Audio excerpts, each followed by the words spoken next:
Hello, everyone, and welcome to the Women of Ascend Leadership Conference, Uplifting Women of Color. The program will start shortly. Please feel free to take this time to share with us via chat where you are joining from and what you are looking forward to most in the program.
Hello and welcome, everyone. My name is Molly Engen, a member of the Ascend staff.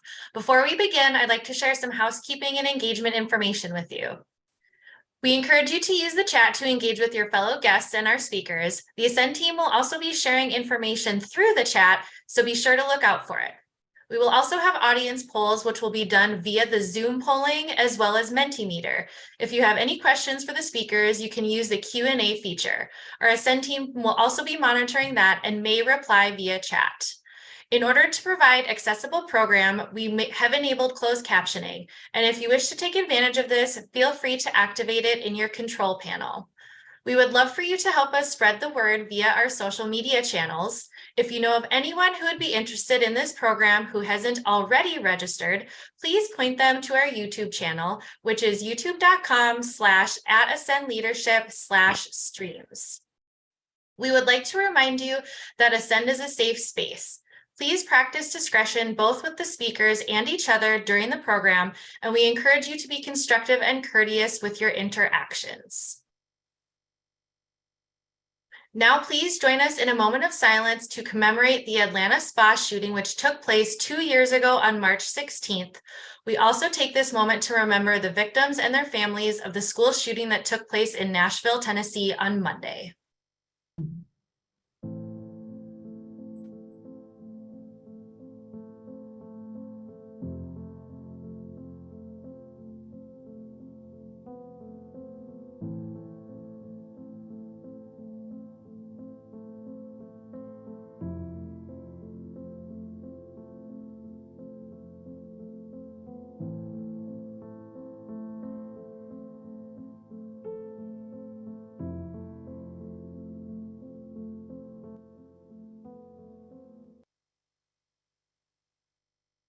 Thank you.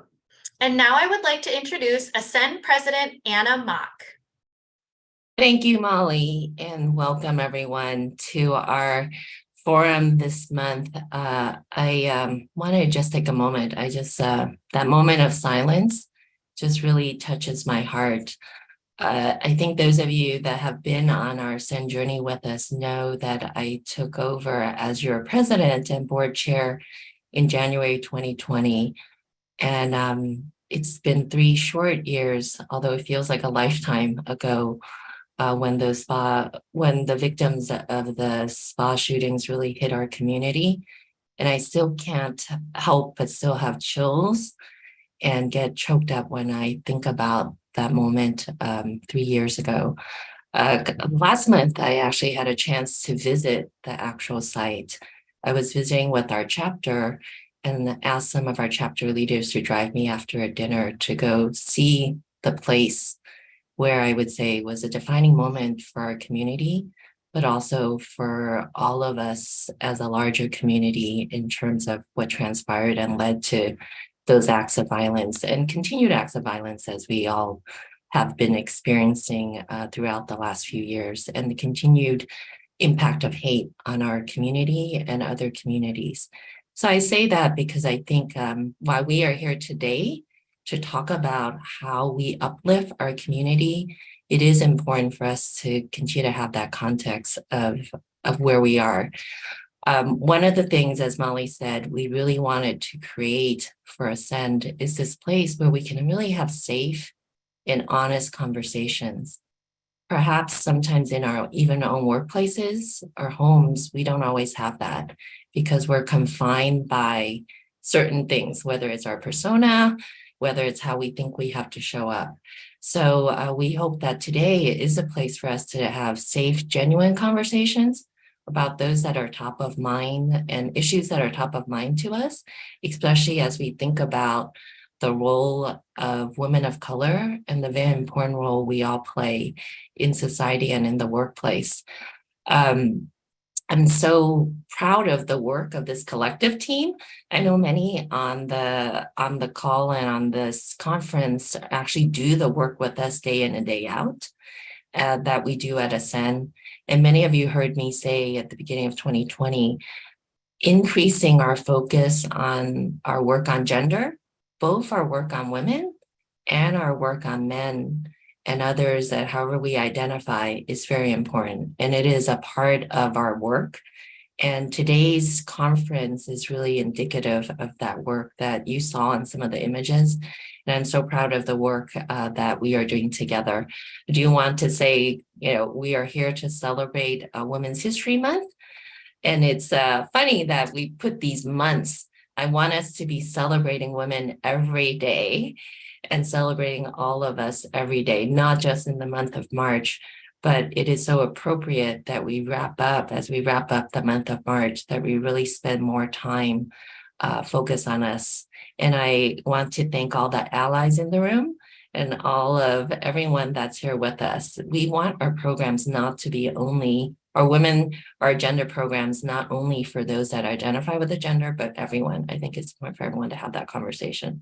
So I'm going to pass it back to the team, but I want to thank all of the corporate partners that you saw. I want to thank the production team, especially Rabina Singh, who leads our program efforts, for all of this, and of course, all of the speakers that you will have and hear in the next few hours. We have almost 2,000 registered for today, representing over 400 companies. So I am thrilled to be part of this very diverse conversation we will have in the next few hours. So back to the team.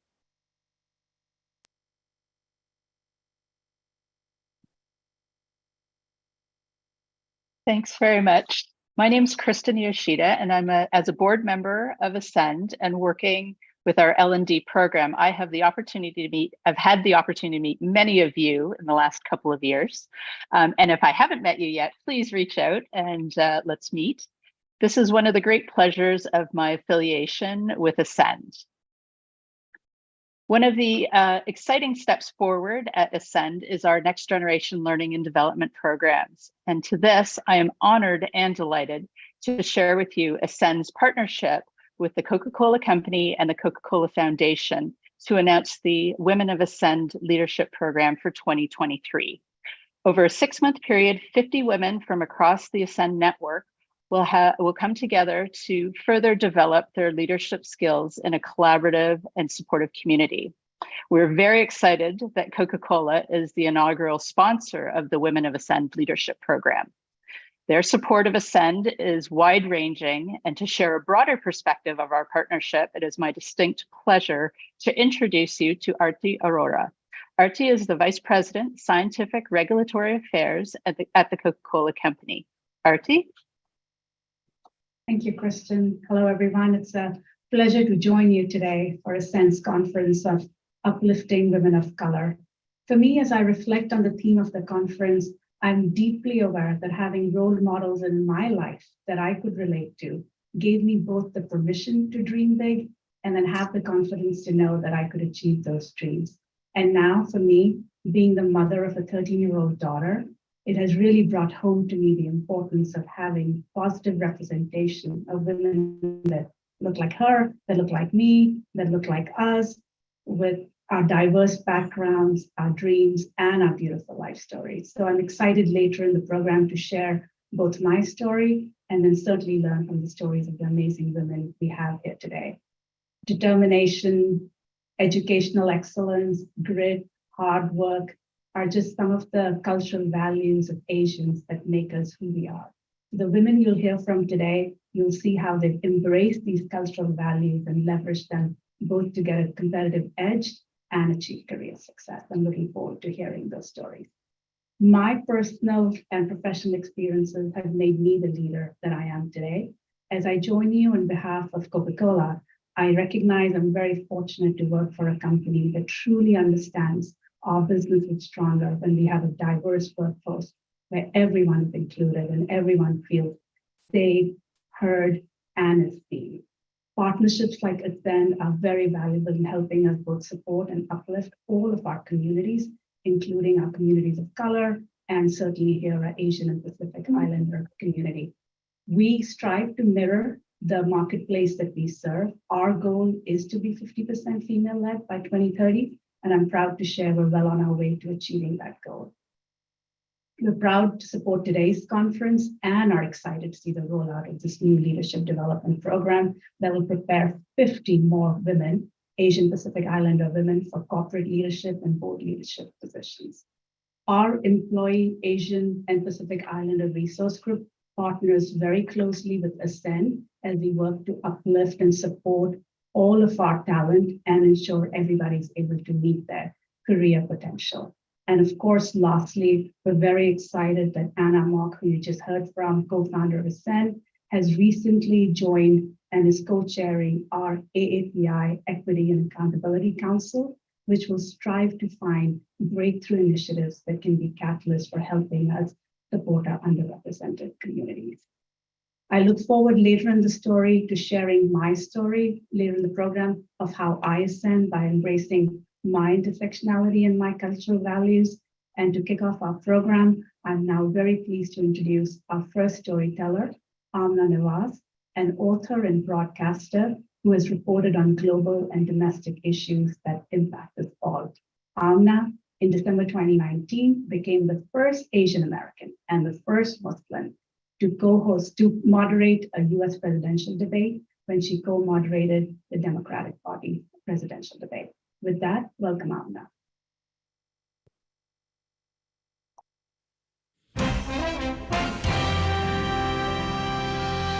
Good evening, I'm Amna Nawaz. If people are on planes and trains and buses and masking, but then take those masks off the minute they go out to restaurants or schools or stores, what's the impact it's actually having? Yeah, so I think the CDC decision to wait 15 days to make a more durable decision on masking on planes and transportation is very reasonable. And the Taliban have been gaining and holding ground, essentially encircling urban centers there. When you say you are ready, if your forces have not yet been able to hold them off so far, what makes you think that would change moving forward? I think, first of all, your perception, I'd like to call your perception into question with enormous respect. The Taliban are not holding. The Taliban are carrying sporadic attacks. Thank you, Mr. Yang. Senator Sanders, I do want to put the same question to you, Senator Sanders. What message do you think? Answer that question, but I wanted to get back to the issue of climate change for a moment, because I do believe this is the existential issue. Senator, with all respect, this question is about race. Can you answer the question as it was asked? I certainly can. Because people of color, in fact, are going to be the people suffering most if we do not deal with climate change. Hello, everyone. Thank you so much for having me here. Thank you to Ascend. Thank you to RT for that lovely welcome as well. Thank you to the organizers for convening this gathering in the first place and for creating this space. Spaces like this are absolutely central to building our communities, building our networks, and building a better vision for all of us moving forward. And that vision is what I'd like to talk about today. Not necessarily how we see ourselves, but how we are seen. I'm sure each of you in the room here and wherever you're joining us from would agree, you know who you are. You know what you're capable of. You can see yourself in the roles or the offices that you're striving for. The challenge for many of us, as women of color in particular, as Asian American women in particular, is convincing others to see us the same way.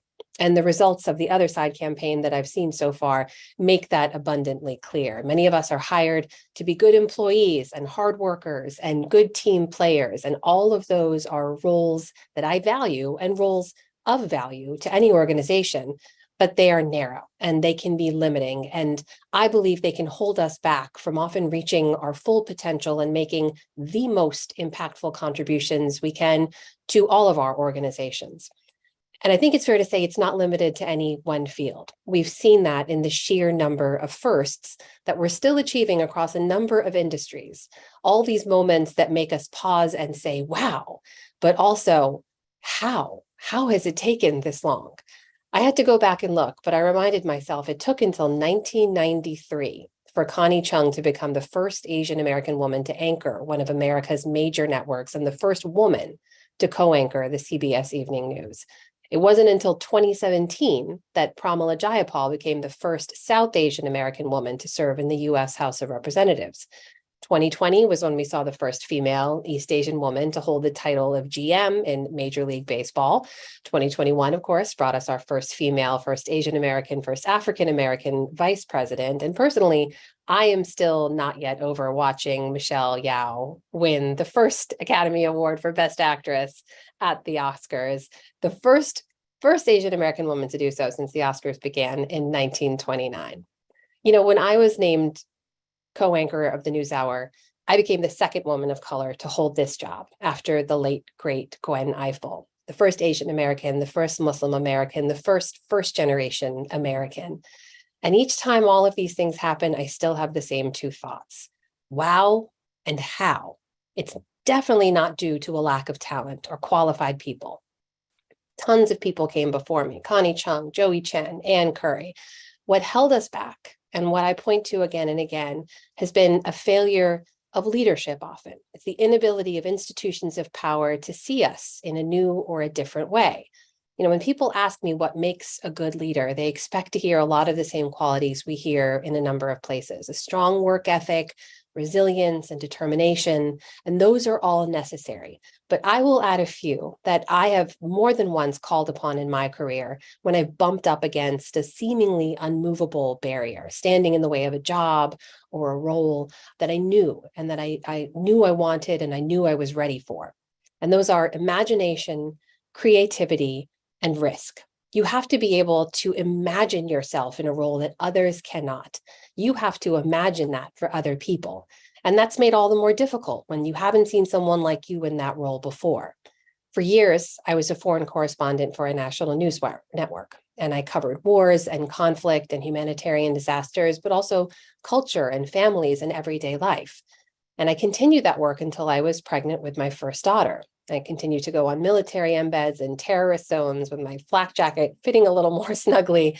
And I knew I needed to transition into a new role, but one that still challenged me and allowed me to grow. One that didn't require that I be gone months at a time away from home or was constantly putting myself in harm's way. So I began conversations about what that would look like. And I will tell you here, in all honesty, the lack of imagination among decision makers stunned me. I had always been seen in a certain way, in a certain role, and people like me who look like me weren't sitting in those bigger roles just yet. I had been for them a brown woman reporting from brown nations, and that was comfortable for many to see. Wondering where else to put me required imagination, mine and theirs. So that's where my creativity came in. I could see myself doing those same kinds of work and that same kind of immersive domestic work I wanted to do, but I had to help them see it. So I marshaled resources, rallied allies, surrounded myself with people who shared my mission. And rather than bursting through the front door, I found a side window. We put in place a plan to produce a series of short digital docs. That was something I wanted to do. It was something that aligned with the network's interests as well. And that eventually led to me helping to create NBC Asian America, which was the first English language platform at a national news network dedicated to telling the stories of Asian Americans. I didn't know that it would end up that way. There was no roadmap or no previous path to follow, but I believed in myself and I believed in my team and I believed in the idea. So I took a risk, and thankfully it paid off. Similar hurdles have presented themselves over the course of my career, and each time imagination, creativity, and risk have been things I've called upon again and again and again. And I need to also just point out, no one gets where they're going alone. There have been countless mentors and allies and cheerleaders every step of the way. And despite the community from which I come, some of my strongest, most influential mentors have been men. Coming into the industry when I did, they were the ones mostly in charge. But I would be remiss if I didn't point out that some of the biggest leaps I ever made were because of women, and specifically women of color. Women who worked their way into those rooms and who knew the power of speaking someone's name in the room when they're not there. They didn't just show me where the door was, they helped to open the door and they helped to shove me through it. And many of those women, I will say today, are some of my most valued and valuable WhatsApp and text group chat members. And if you don't have a group chat going where you can vent or scream or seek advice or offer advice, find you a group chat. I cannot tell you the level to which that has sustained me over my career. We all need each other, right? We need each other to lift each other up, to rely upon for advice, but also to speak each other's names in rooms where everyone cannot be. I look back now at my industry, at how far we've come, and I see all the fruits of the labor of the generations before me. I'm never going to fully understand what it took for them to get there, but I am so grateful that they did. And the best way I find to honor the work that they put in is to try to do the best I can to carry that baton a little bit further today before handing it off to the next generation of leaders. We still have a long way to go in news in particular. Some of the latest studies show just how people view their own news organizations, and not surprisingly, younger journalists of color, still aren't happy with the lack of diversity in most of our newsrooms, particularly at the leadership level. But we are better today than we were when I began. And I think with, a little bit of imagination and creativity and risk, we're going to continue going where we need to. I'm so happy to join you all today, and thank you for having me. I appreciate your time.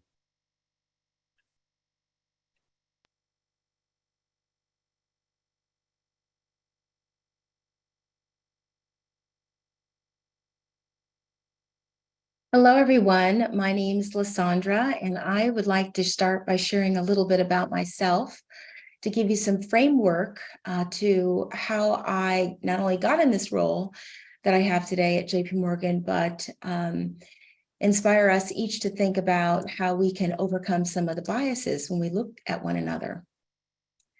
First, when many people look at me, they see a Black woman or mixed race woman, but my family relations actually connect me to a broader underrepresented community set.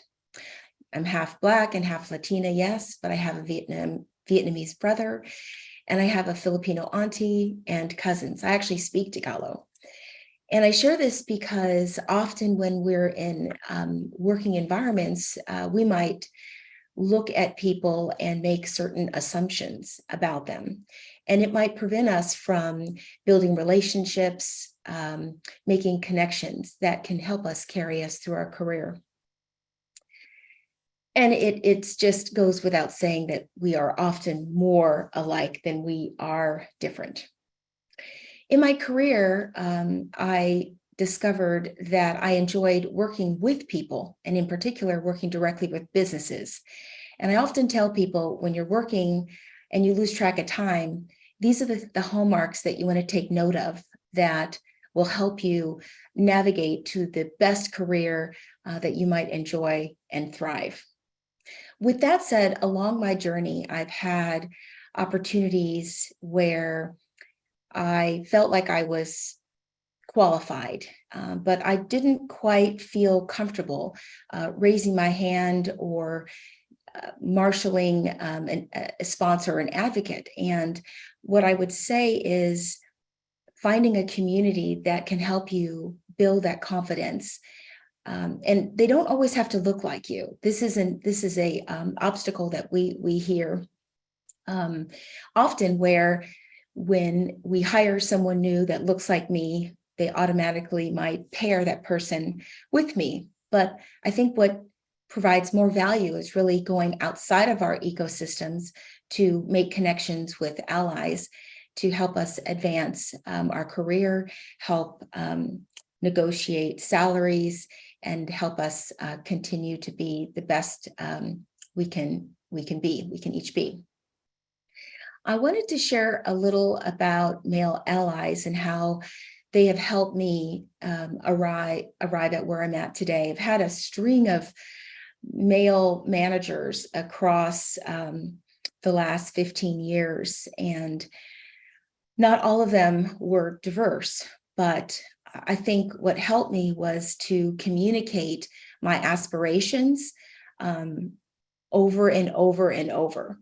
And that, coupled with the support that I received from my network, from the safe space, helped me articulate clearly the value that I could bring.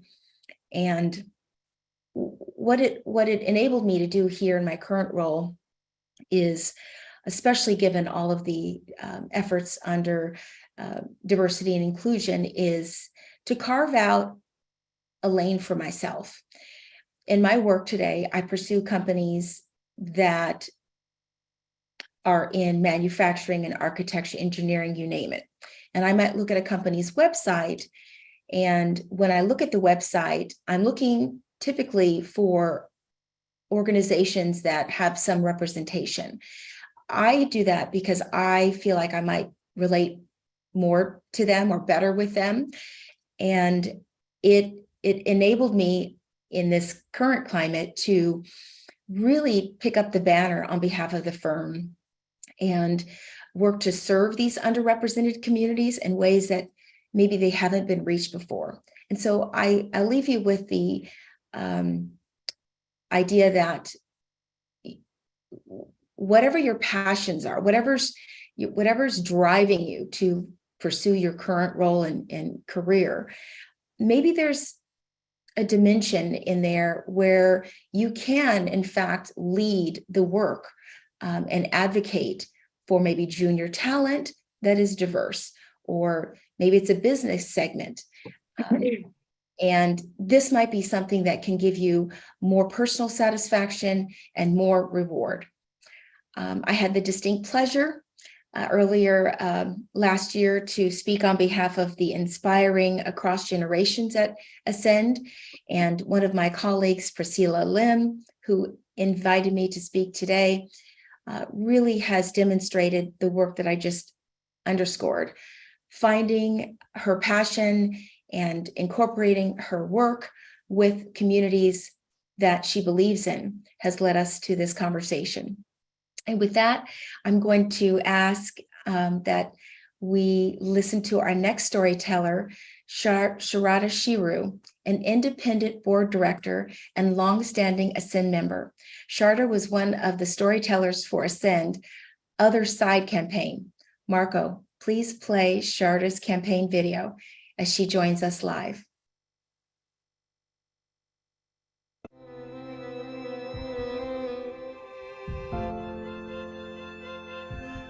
I'm Sharada Shiru. I sit on the boards of innovative public companies that are totally disrupting current business models. I really believe a person succeeds if people want you to succeed. I've run into situations where I've really felt that the person didn't want me to succeed. Maybe because I'm a woman, maybe because I'm Indian. I used to go to my mentors, and the advice a lot of times that I got was fight back. But that's not me. That isn't part of my Asian heritage. I found the power of networking instead of fighting. And I got really good at finding people who would help me succeed. And that's been the secret of my success.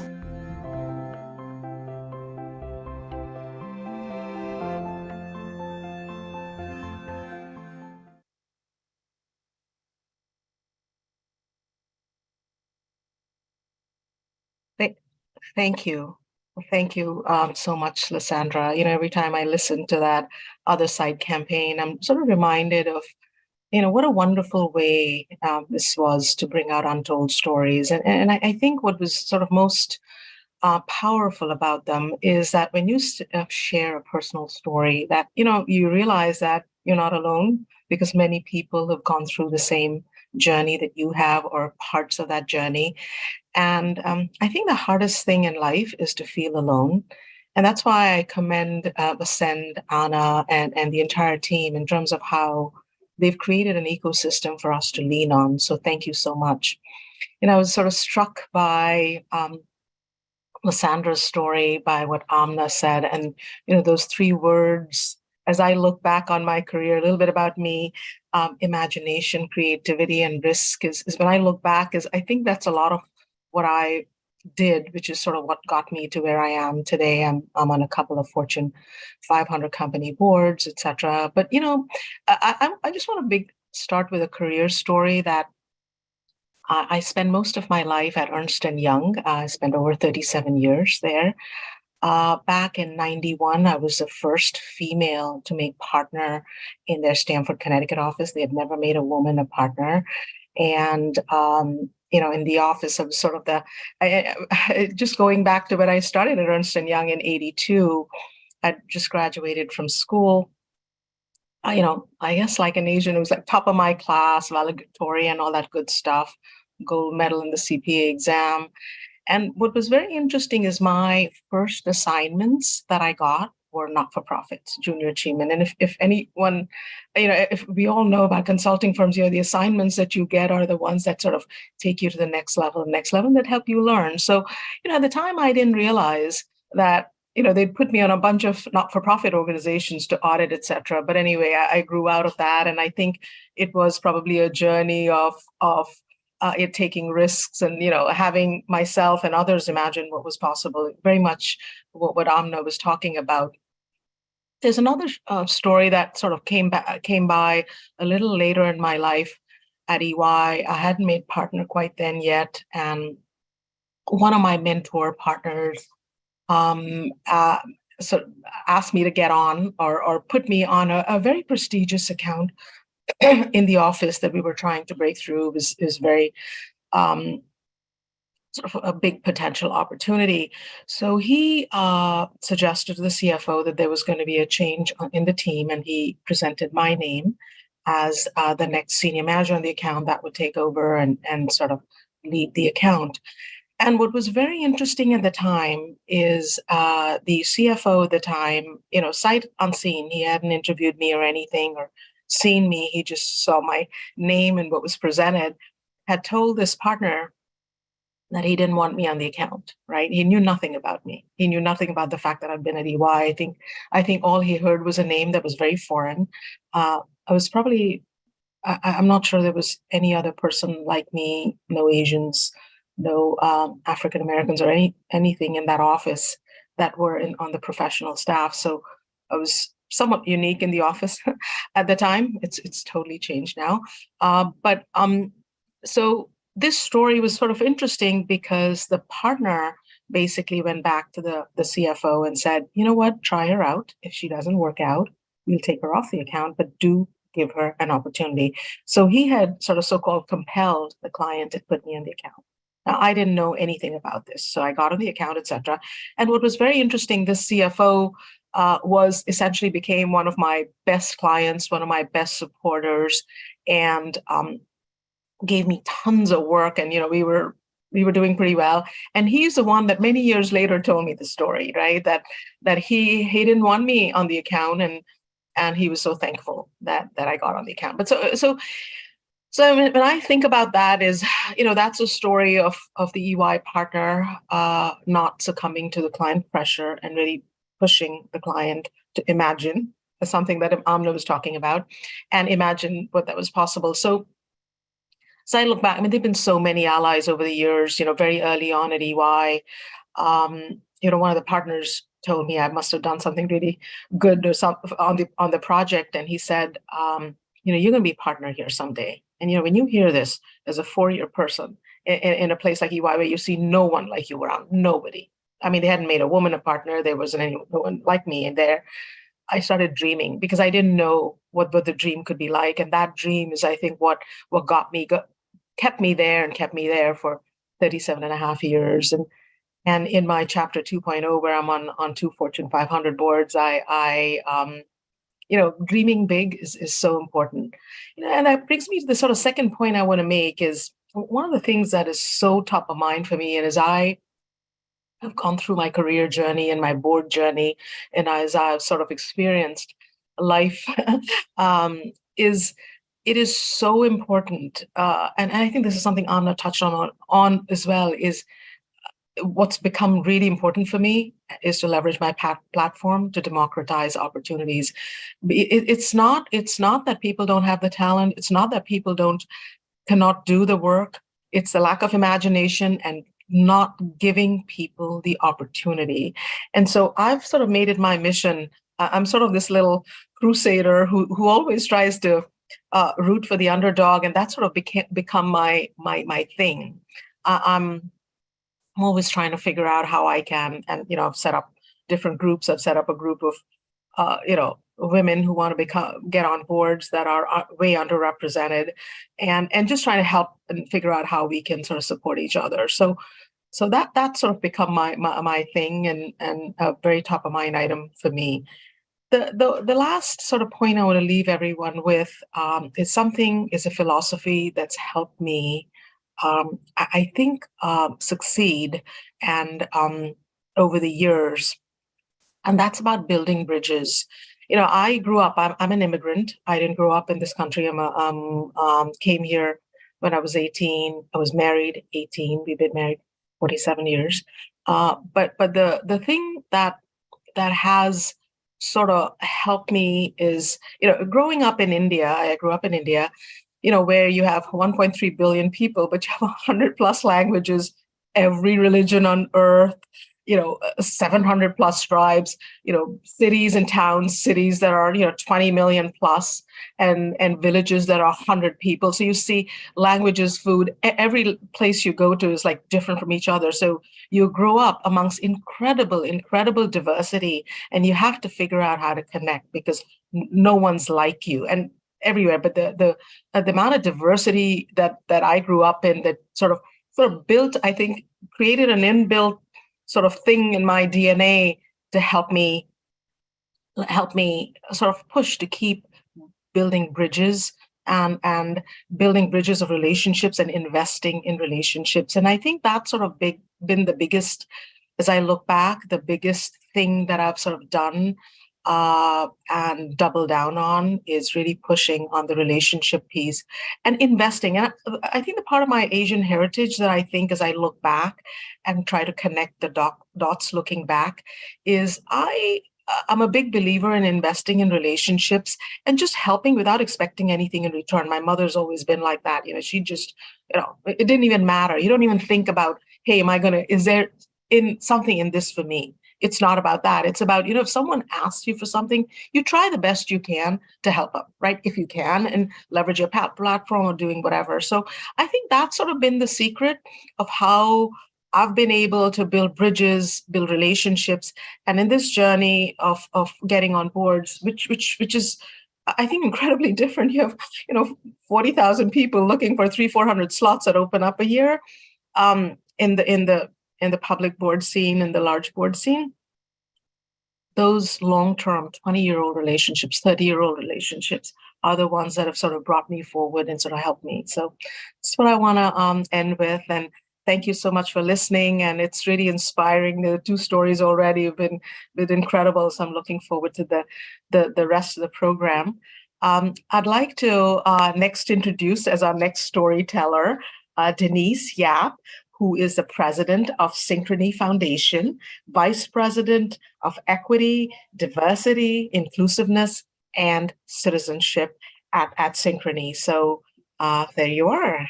Take the stage. Thank you. Thank you, Sharada. That was great to learn a little bit more about all of our panelists. Yes, my name is Denise Yap, and I am the president of the Synchrony Foundation. And Synchrony is a financial services firm based in Connecticut. I'm really honored to be a part of this panel, a panel filled with amazing women who are great leaders. And I'm happy to share my story. I'm going to tell you a little bit about me being Asian and me being a woman. And of course, it's not all detached from one another, but I'm going to go through it segment by segment and talk a little bit about, more about my struggles, really. So I feel to be able to tell my story, I need to give you some background and context. So I was born in Malaysia to parents of Chinese descent.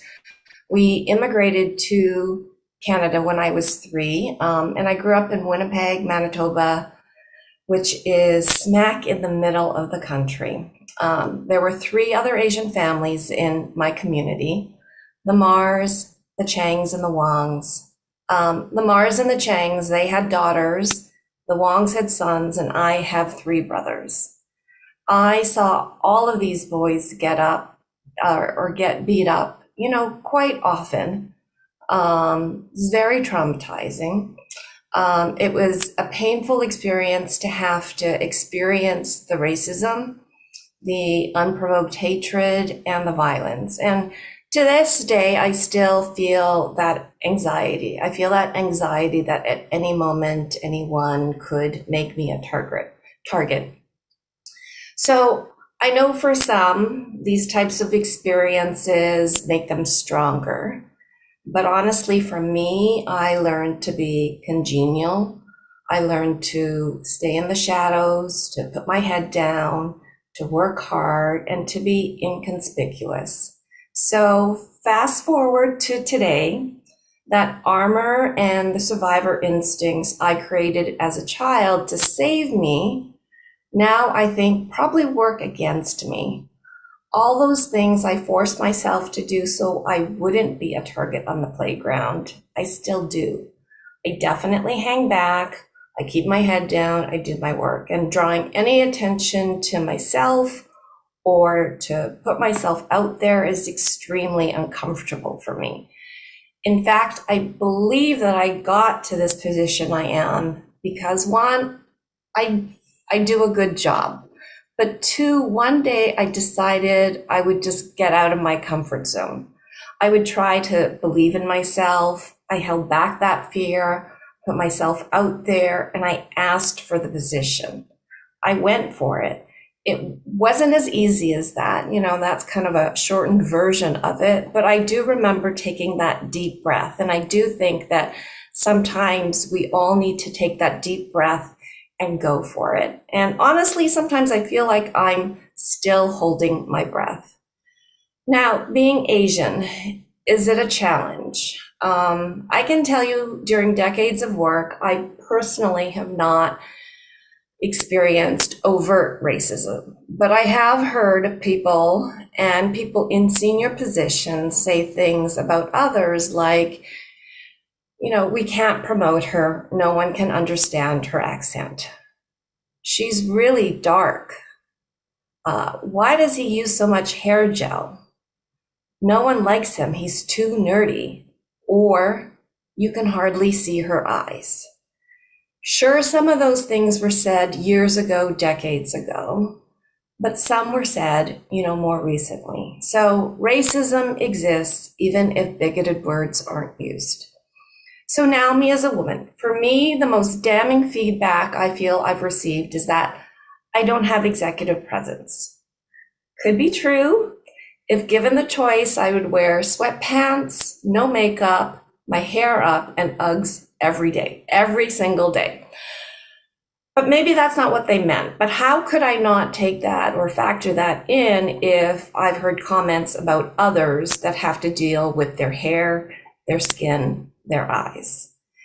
And I feel, women bear the brunt of this criticism. When I got this criticism, I held it like so close to me. I didn't tell anyone because I was so mortified and upset by it. I didn't tell anyone for like a good year and a half. But what I've learned is, the male peers I've talked to, no one has ever talked to them about their executive presence. Whereas when I started to tell my female peers about it, almost all of them had heard that. So why is that? I think it's because us as women of color, we're not only dealing with racism, but probably some misogyny as well. I don't in any way think it's intentional, and it's not really overt, so it's not easy to call out even if it were even to see it sometimes.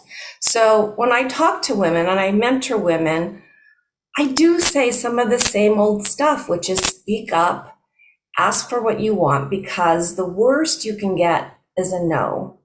Those old sort of sayings and those old sort of, that old advice still holds true. Like I think about how I got into this position, I spoke up for myself. It was completely out of my comfort zone, but that's what I did. And I do encourage people to do it.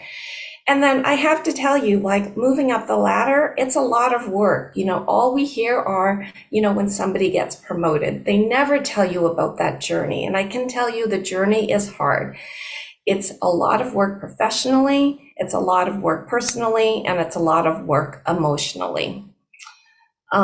There's this phrase that I think of a lot, and you've all heard it, it takes a village to raise a child. But what I would love to see is that we have a village. We all build our village. And I think this is probably the common factor on all four speakers today. You need your group chat, you need your community, you need your folks.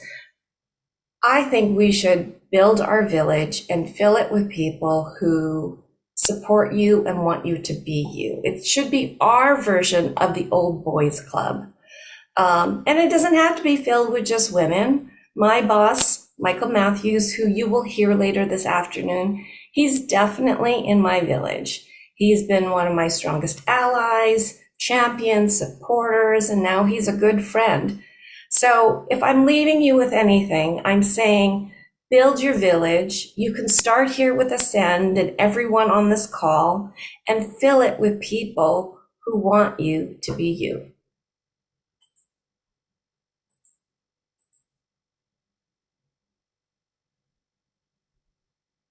Now I'm going to introduce Kay McCallum. Kay, do you want to tell us your story? Yes. Hi, everyone. So my name is Kay Malcolm. I am a senior director at Oracle. Okay, so let's talk about this story. So my adult life took off like a rocket.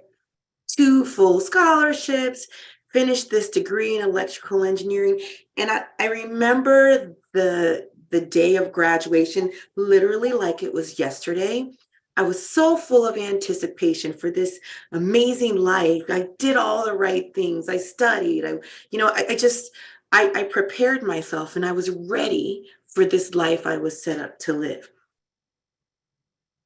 Then the reality of life hit me like a 1,000-pound weight. Okay, so we said that this was a safe space, so I'm going to tell you all something that is hugely personal. And I was fired or left because of gross mistreatment from my first 4 jobs before I even turned 25. Now, that's not exactly what success looks like. The problem was no one told me that the world wasn't going to be accepting. I wasn't prepared or taught how to persevere. I was taught how to code. I was taught how to solve problems in physics and do presentations. So in the last job, the straw that sort of was really broke the camel's back for me. The owner of the company called the police on me and set me up to take the fall for his gambling addiction, and the fact that he had stolen most of the company assets and the company was gone under. Now, I know you're like, what? I was a DBA and a Unix admin. Why me? Well, all he had to say was our DBA is an angry Black woman and she's holding the database hostage. This was the first piece of overt racism that I had ever encountered in the workplace. And I will tell you, it nearly broke me. I cried for 6 weeks. Sometimes when I tell the story, I can feel the tears coming. But obviously it didn't, right? It didn't break me because here I am managing a huge group at Oracle in technology, one of very few women leaders in charge of massive conferences, the whole strategy, external strategy for the database. And my success today is the sum of all of those failures. I am who I am today because it didn't break me. They taught me more about myself than every award and every accolade that I had gotten.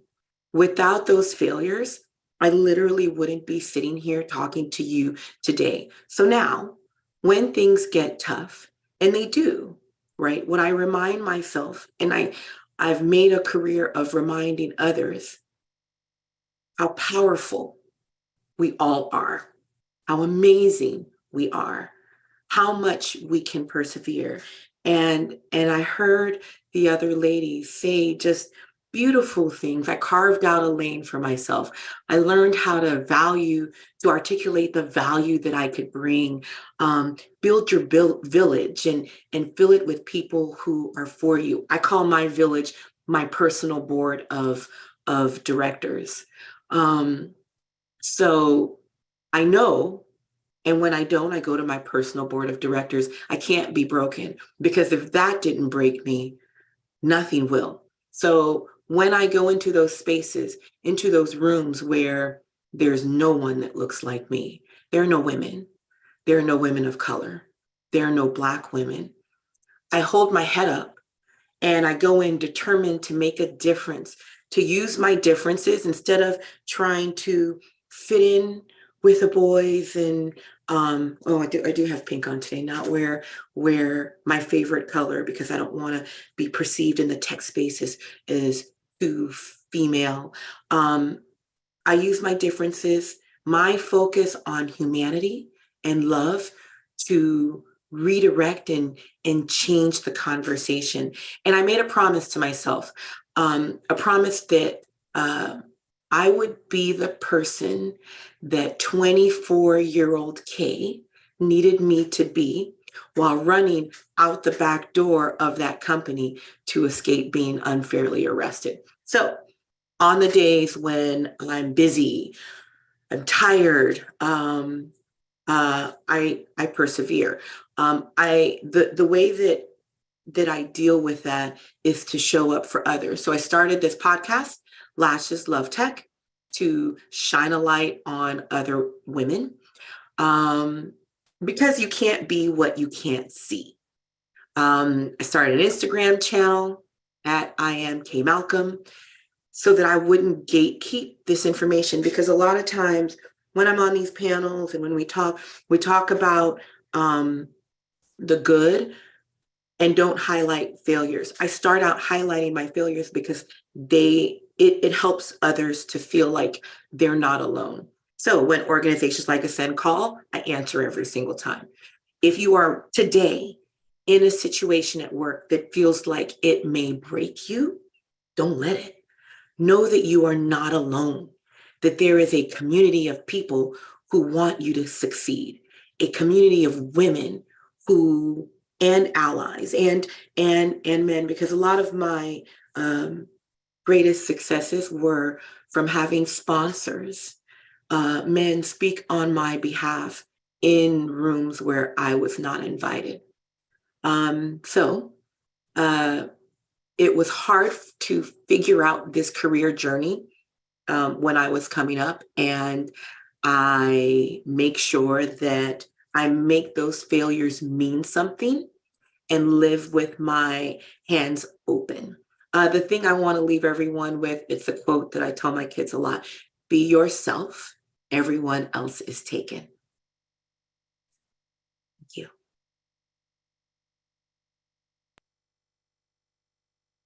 Okay, so we are going to get into our panel. So I want to introduce Marissa and Danielle. Marissa and Danielle, are you all there? Yes. We are here. Okay, fantastic. So Danielle is Vice President of Global Equity, Diversity, and Inclusion for Synchrony.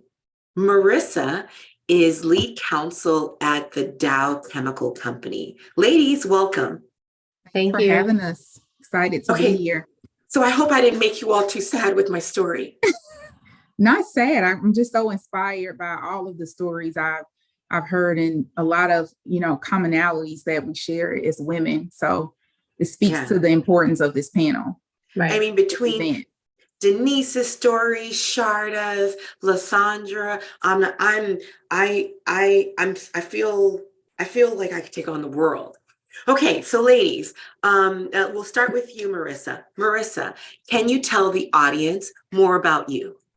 So thank you very much, Kate, for having me on this panel. I think for the purposes of today, the role that I want to kind of highlight is I am the North America chair for the Asian Diversity Network at Dow. We have 10 ERGs at Dow. ADN is one of them, and I'm the North America chair. It's a very active, very engaged ERG. We have over 5,000 participants across the globe. I had been in this role as the North America chair for about a year and a half. And the reason why I ran for the role, we actually have to get elected, is because I really didn't see a whole lot of Asian leaders at Dow. Our chief technology officer is Asian, but I didn't see any really other high visible Asian leaders at Dow. I certainly didn't see any Asian women leaders at Dow. We just got one in Asia Pacific, who is now our Asia Pacific president, but that was just recently, like a month ago, right? And I've been at Dow for over 10 years. So I really wanted to try to see what was going on there and see if I can help make change that at Dow. It's fantastic. Welcome, Danielle. Yeah, so excited to be here. So thank you, Kay, for hosting. Marissa, pleasure to meet you and honored to be on the panel with you. My name is Danielle Brown. I serve as the VP of Global Diversity or Equity, Diversity, and Inclusion. And I've been in this role for about 4 years. It's a passion of mine. I've been with Synchrony for, I'll be celebrating 11 years in July. I cannot believe the time has flown, but it's just an awesome place to be and grow.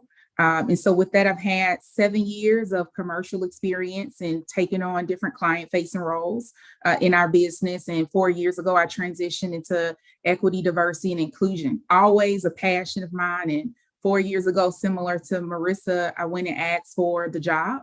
I didn't get a yes the first time, to be quite honest, but the perseverance and passion and strategy that followed definitely helped me gain a win. And I have to say it's the best decision I've ever made, and so grateful to be serving in this capacity for a company like Synchrony. So if you were watching today, you all are in the presence of two amazing, amazing women. This is not going to, Marissa, I love how you said it when we were talking earlier in the week. So let me preface, we're not going to be polite. Okay, so everybody buckle your seatbelts. Let's dig in. Marissa, let me start with you. So I want to talk about the scarcity model. Okay, so if you're watching, let me quickly just define what the scarcity model is. It's this idea that opportunities are limited and groups think that they must compete with other groups and or that these initiatives take away opportunities from other groups. So Marissa, I want you to tell me about your experience here and how it impacted you.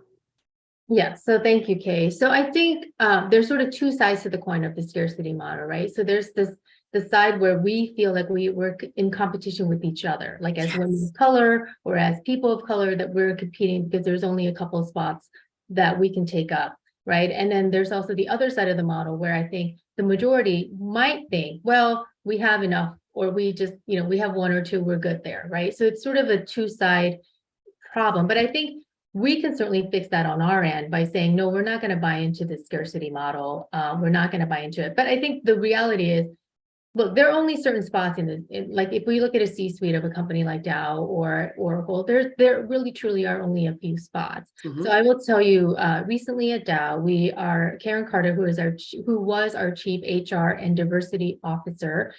She was a C-suite executive. She got promoted into a business president role at Dow.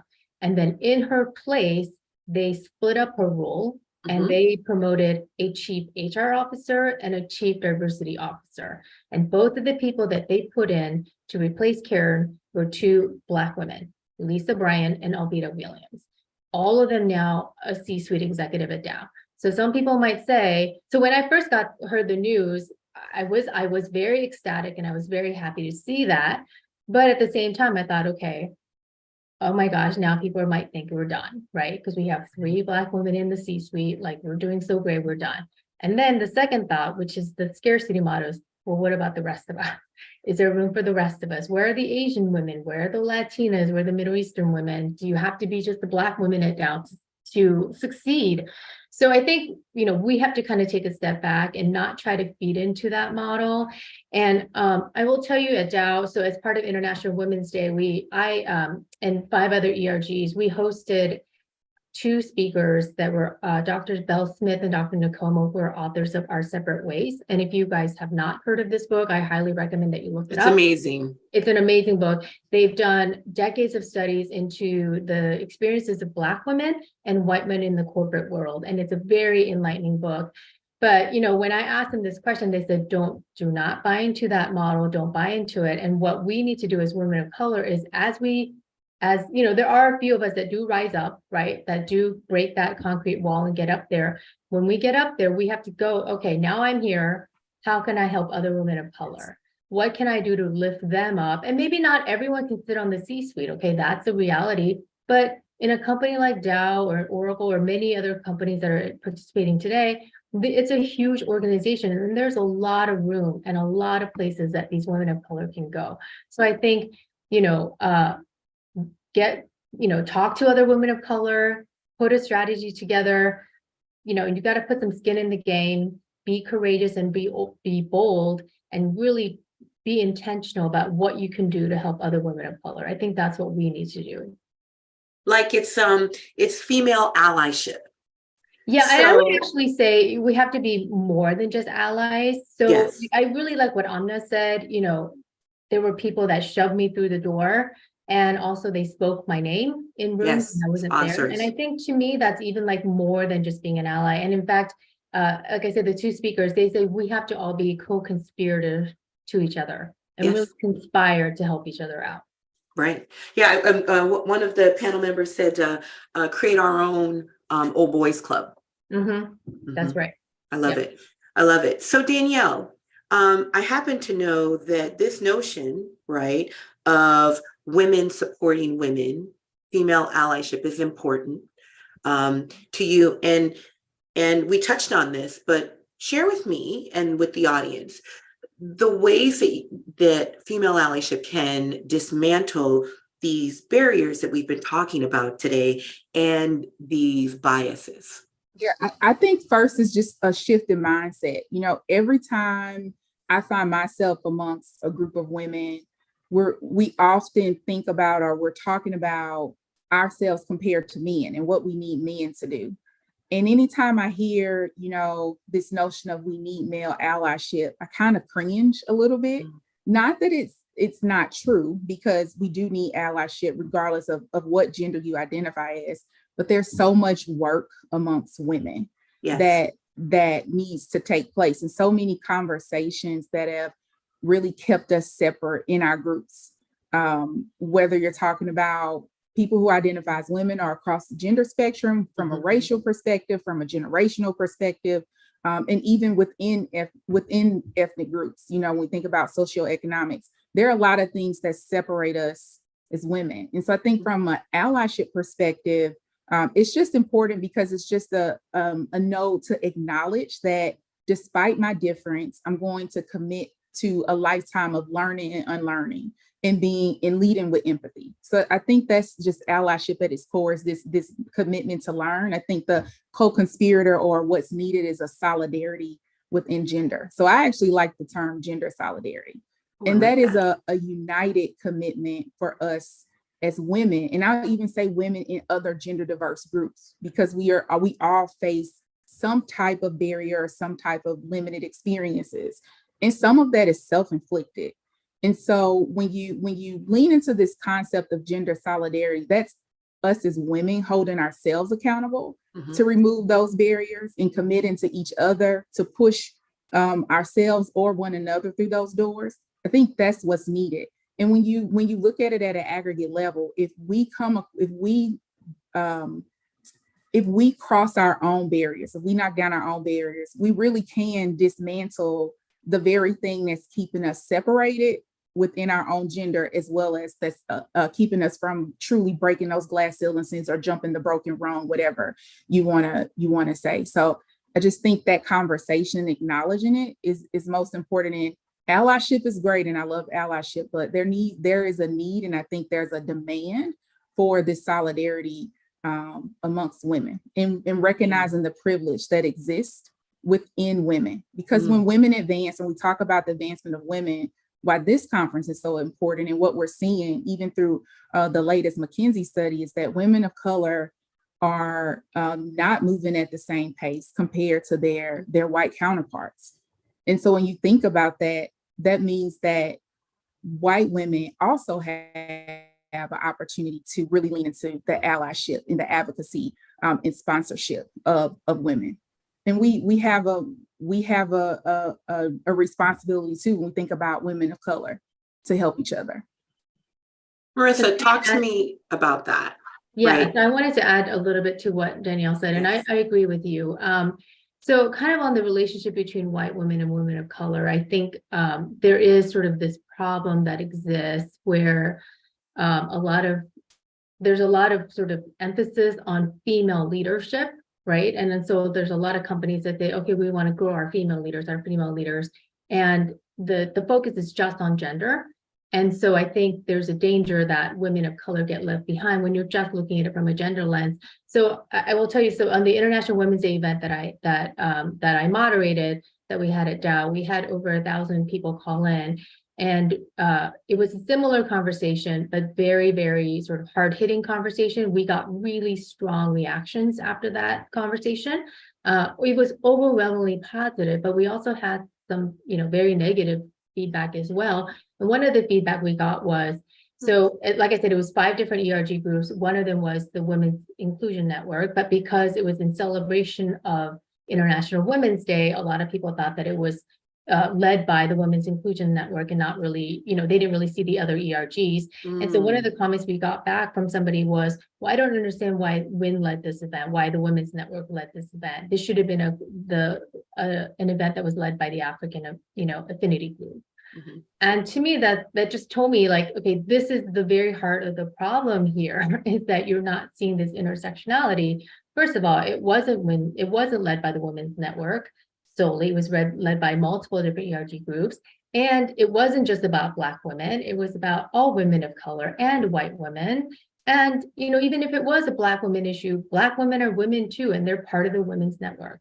So I do think we need to keep talking about this and not have just these polite conversations. Like, there is sort of this disconnect that is happening with white women and women of color. And when companies are so focused on just, looking at it from a female lens or a women lens, that women of color can and do get left behind.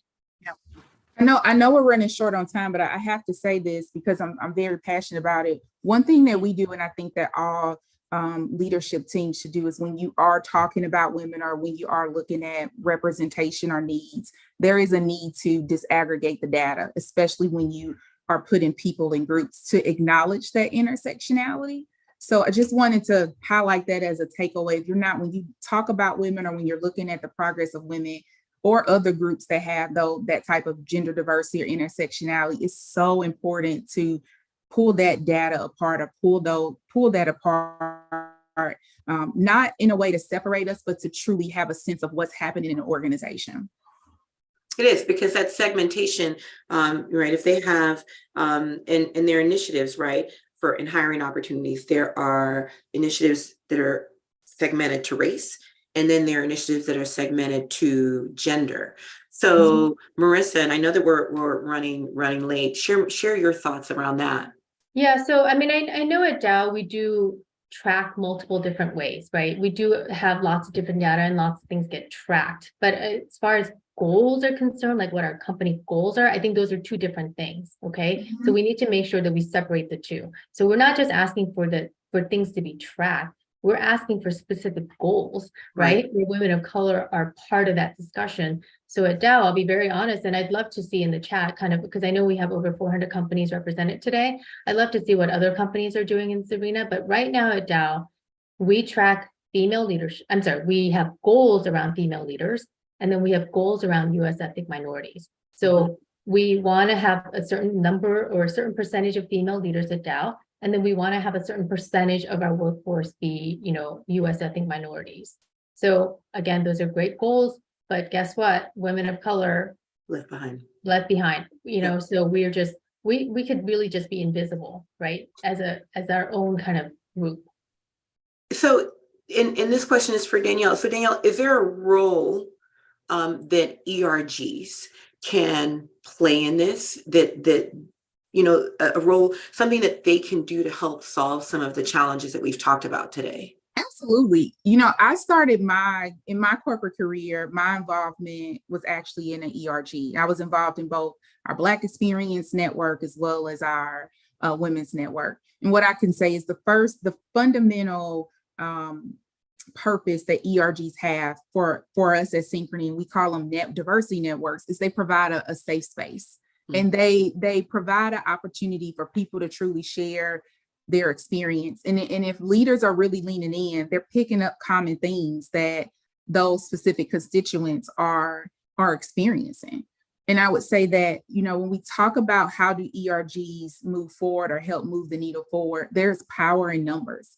Oftentimes we are when we go into our teams or we go into our functions, we still may be the only, we still may be one of few, but when you come together, when you caucus as an ERG and you are coming together and leveraging the numbers to raise your most critical concerns to your leadership team, now you are going as a united front.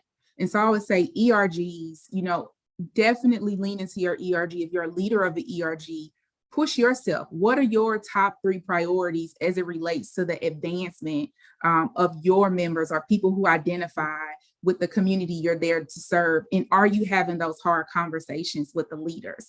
And I would say, if you're not a part of the leadership team and you're a participant, hold your leadership team of those ERGs accountable and be bold and ask the questions, ask what you need, ask about the progress and the trends and all of the things that influence your overall experience as a woman of color, or a diverse person, or someone who has a diverse component to how they identify, or marginalized, I would say. Leverage your ERG to do that. And companies, if a company truly values the ERG, they are leveraging that ERG as thought leaders. They're leveraging them as truth tellers, as culture carriers. The ERGs have so much power and so much influence within an organization when used effectively and appropriately. And I would just say the other part is being strategic with how ERGs and how we leverage ERGs to influence change in our companies. And then I love this other comment that ERGs, because I've been monitoring the chat, and there are lots of questions on how do you find mentors? How do you find sponsors? And another person in the chat said ERGs are also a really good place to find mentors and sponsors. Now, as a leader, one of the things that I've done at Oracle's ERGs, for every group that I have represented in my organization, I join their ERG. Because see, as a Black woman, I'm in the women in the women ERG, and then the Black one. But I did a podcast on the model minority and interviewed a good friend of mine, Bo English, and joined Opal, our Asian and Pacific ERG, and learned a ton about that journey that I didn't know about. So if you're a leader or if you're curious, I also challenge those who are listening to join the other ERGs as well. At Oracle, we have I totally agree with that. Policy. I mean, I have the privilege of serving in the EDIC space. So I get to be a part of all 8 of our networks and have a pulse on, topics like the model minority, as well as what we're doing across the gender spectrum or women of color. But I totally agree, taking the opportunity to learn. And sponsorship is so important, and mentorship is so important for the advancement of anybody's career, or even just the overall satisfaction of your career. For those of us who, may not have a desire to advance, that connection that happens at the ERG is truly important. I can say a lot of my early sponsors came through participating in the ERG. And then I don't know that we've actually defined what a sponsor is and the difference between a mentor and a sponsor, but I want to open it up for questions quickly, if we can take a few of them from our moderator. There was a question that was, how do I go about and find mentors? And this is something that I cover on my Instagram a lot. And the answer is so simple that you would think, oh, it should be more complicated than that. Ask. There are very few times that ladies, I don't know what, I'd love to hear your perspective here, but there are very few times with mentors that I've been asked and I've said no. And then for sponsors, right, it's that relationship currency where if you're building your relationship currency, if you're building your network, the sponsors will almost come to you. And then if they don't, again, the theme of today has been take chances, take risks, and put yourself out there, because each time I hear no, all I hear is, oh, what you're saying is I didn't ask the right question to get my yes, and I always get my yes. Marissa, what do you think about that? No, I think that's absolutely right. I mean, I've never said no to anyone that came and asked me if I was willing to mentor them, or just, and it's no one ever comes and says, hey, can you be my mentor? Right. I mean, at least I've never been asked that question that directly, but what has happened is people just start to naturally ask me questions, and then we start to develop a relationship, and then I'm sort of working as kind of their mentor in lots of different areas. And then also to find sponsors, what I would also say, a lot of people, especially when you're in a big organization, you tend to be siloed and you're sort of just in your group, and it's hard to kind of see or meet people outside of your group. The ERGs are literally the #1 best way for you to meet people across the businesses, across your functions outside of that. And then if you also take a leadership position in the ERG groups, it's also, like I always tell people, like that is the best way for you to meet executives, because at Dow we have executive sponsors for all of our ERGs, and we have different levels of sponsorships that we get. So we have like a global executive leader sponsor, and then we have regional leaders. So we have all these different sponsorship levels. So, you know, that is really the best way for you to meet executives across the company and to really get your name and kind of, you know, who you are and what you do in front of them. So I would really encourage all of you to really do that. Ladies. And just like real quickly before we get to another topic, if you are in ERG leadership, I think really in a lot of companies, we have really matured in the past few years. In the beginning, and I know a lot of ERGs are have been around, probably some for decades, but I would really say within the last few years, the ERGs have really matured into doing the really hard work at the company. Like we're not just doing like feel good DEI anymore. And for those of you that are in ERG leadership, really challenge your ERGs to go beyond kind of the feel good stuff and really do the hard work, have the hard conversations, have those bold conversations, because if you're not doing it, the company is not doing it. Like it's up to the ERGs to bring those conversations and those issues forward. I love it. Ladies, I told you all. I told you they were going to be great. We are out of time. I am, on behalf of all of Ascend, thank you for saying yes. Thank you for showing up and sharing your wisdom with the group. Thank you so much.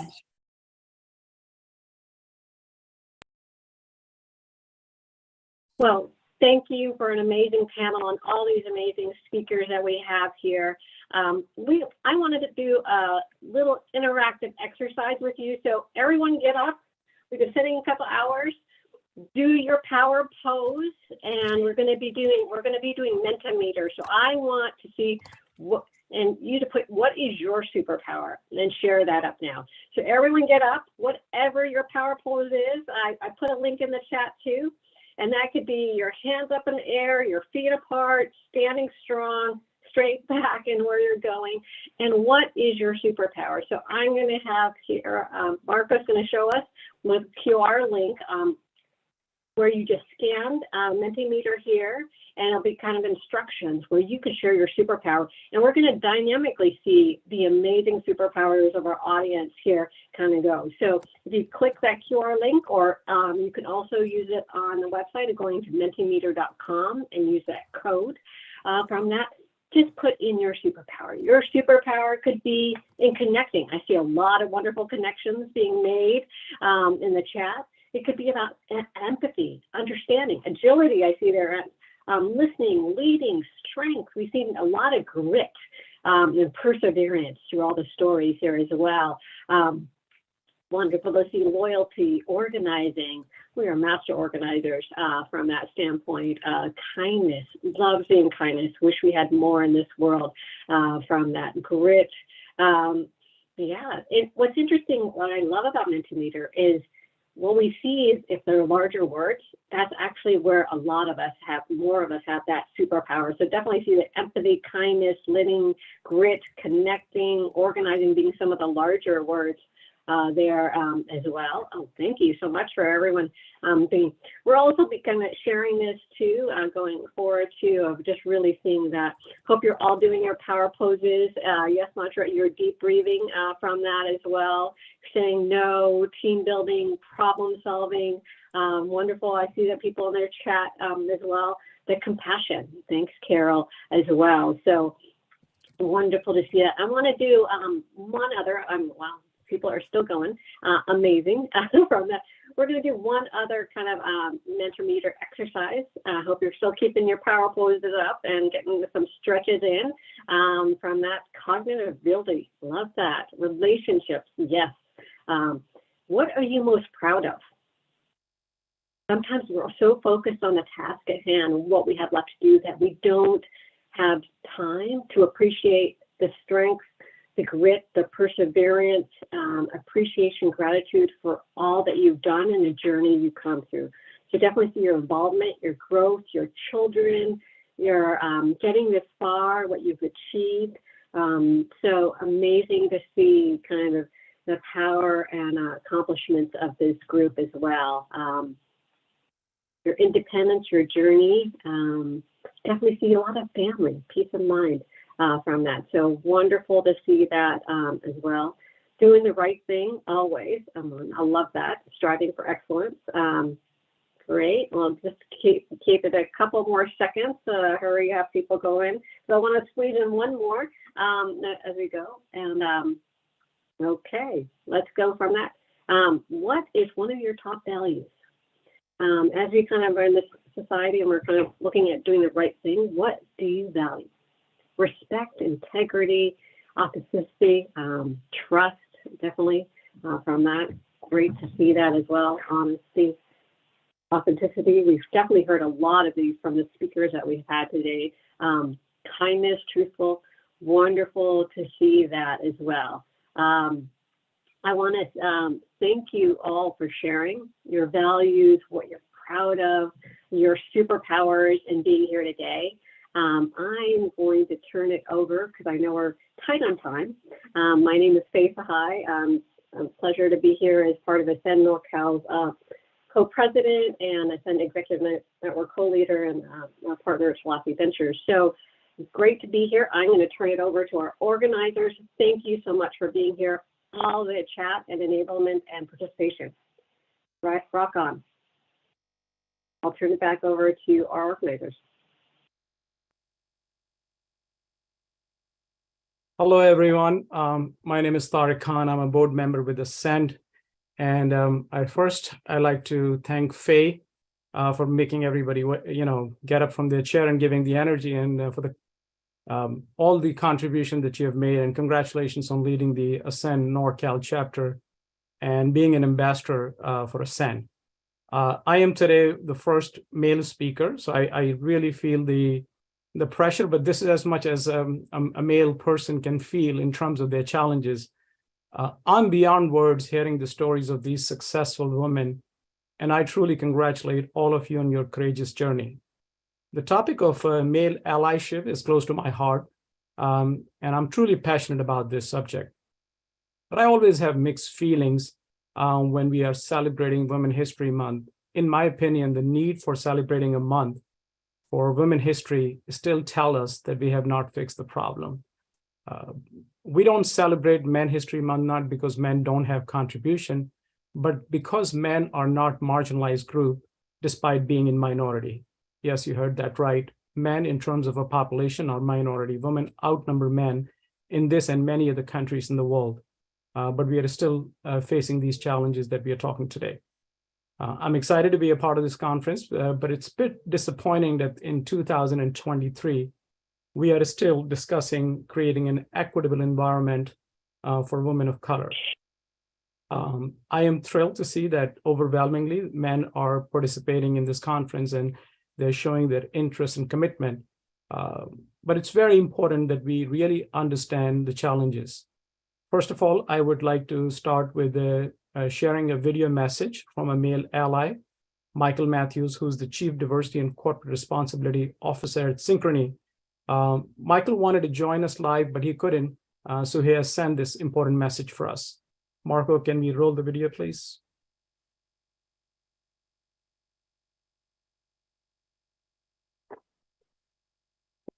Good morning. Happy to be here with Ascend. Ascend does so much great work in the community and with its body.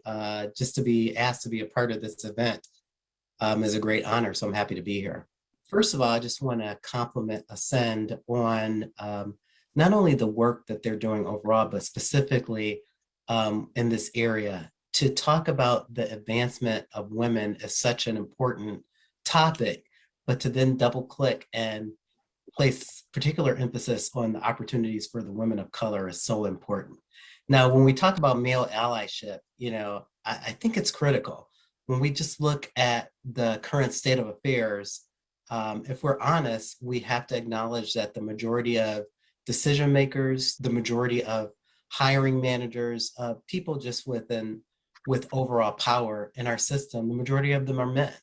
And so having men be not just allies, but partners is going to be critical if we're truly committed to making success and significant progress for women.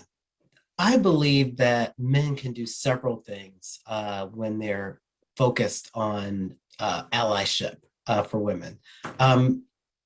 The first thing is to do the analysis, to understand what the situation is. If you're working within an organization, for example, make sure you take the time to look at the numbers, look at what representation actually looks like, look at the breakdown, look at maybe some of the hiring trends and the number of people and women, and particularly women of color, that are applying for jobs and the rejection rates. And, I think you're always better equipped to have a true conversation and to create action plans that are truly impactful if you're starting with data.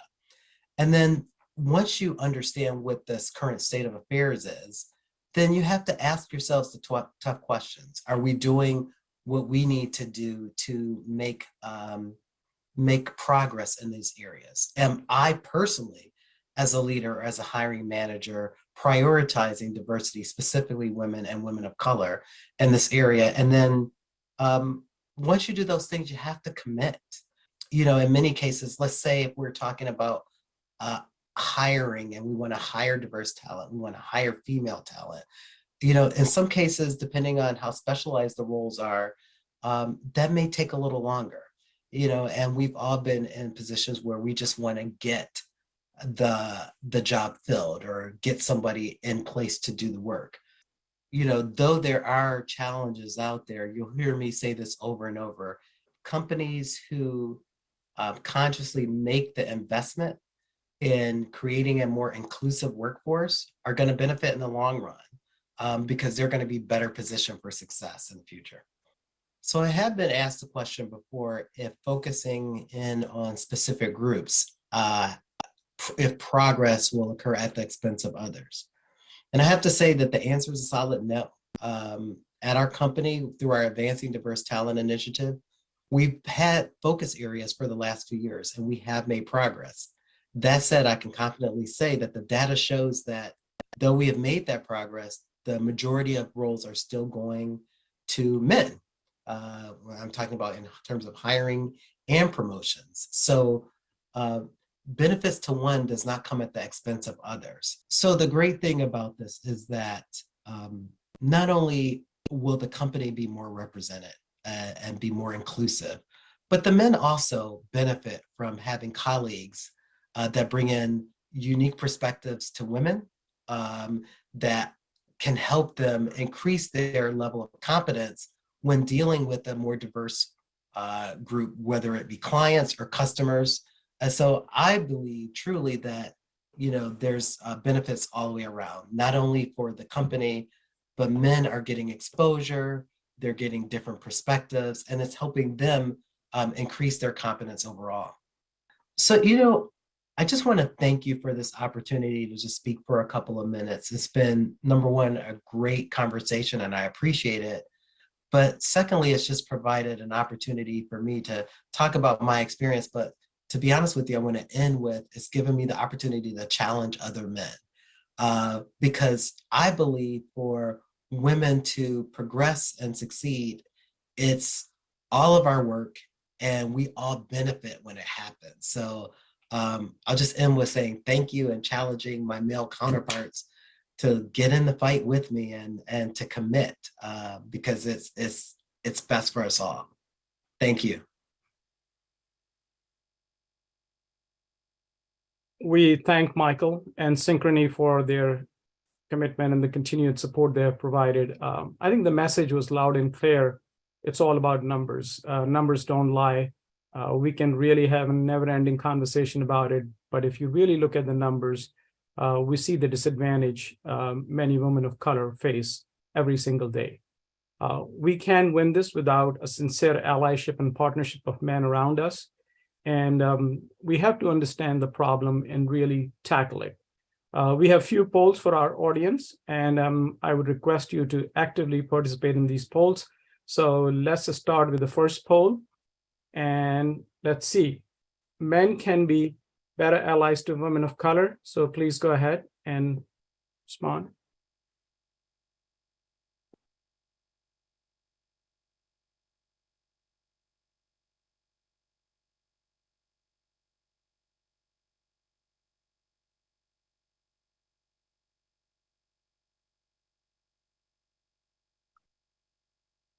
Okay, please vote.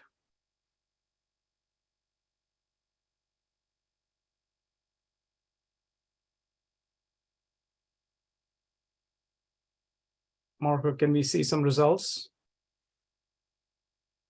Okay, so paying attention, 3% self-educating.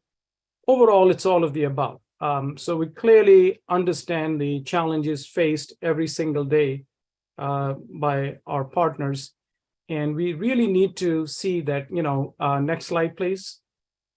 We really need to, not the poll, but the slide. Before we go in the audience poll, I just want to give my perspective that, how can we uplift the women of color? First, I think we need to understand and acknowledge the challenges that they face. Pay attention. I think one of the questions was especially to the nonverbal cues. It's not what they say, but sometimes what they don't say. A lot of time there are cultural barriers that don't allow us to speak up, especially women of color, and they face major challenges from that perspective. So please pay attention to those. Understanding the intersectionality, multiple roles a women can play while facing gender, racial, and many other discrimination. So that's important. And women also have a disadvantage at workplace. When it becomes people of color, they have it tougher. And I think women of color probably have the toughest. And in our own personal capacity, if we try to acknowledge and solve the problem, I think that'll be really a great move from us. I encourage all men to identify the women of color outside your friend and family network and make a difference in their lives by raising your voice, coaching, mentoring, being a sponsor, or supporting her career. Be an ally and fight the fight as you're fighting your own fight. So in the end, I just want to sum it up and understand the why, what, and how. Why should we really do this? Because the workplace disparity for women of color exists. And when you look at the wage gap, the healthcare coverage, the health equity, and others, just to take an example of gender pay parity, even today, we pay 83 cents for a dollar to every woman in America. In 2023, that should not be acceptable. When it comes to Black women, we pay them 63 cents for a dollar. And the Hispanic women get 57 cents for a dollar. Now, Asian women are pretty much close to pay parity, but their challenges are very different. The problem is not with their education and their background getting a job. The problem that they're facing is making the way to the C-suite, and they have to prove it twice or many times more that they're really able and willing for the job. So I think we really need to understand the why. So what needs to be done? First of all, understand the essence of allyship. It's all about social justice. It's very important that we understand that how we can play our role in such a critical part of this. Create a conducive environment for all. Allyship is about providing justice by providing support for all the marginalized groups, and especially women of color are on top of that. We also have to understand that how do we really solve this, and how do we really, as a man, we can play our role. First of all, treat every woman, especially women of color, as you like other women to treat your daughter, your spouse, and your mother. When I became a father of a young girl, my perspective on life completely changed. And now she is a part of a workforce, and I'm lucky to have 3 children, but I see the battle that my daughter is going through. My son doesn't have to plan a year or 2 years out to be a parent, where my daughter does. So treat every person, every woman of color, especially, as you're treating your own daughter, spouse, and mother, because your perspective completely changed. You want to have that fight, and you become so tenacious. But when it comes to other women, we have a different approach. So please do that. And avoid the performative allyship. What do I mean by performative allyship? Some of us really do an incredible job on our social media, celebrating Women History Month, celebrating Black History Month, celebrating Juneteenth, Pride, all of that, but that's where it stops. I think we have to take action. It has to go beyond that.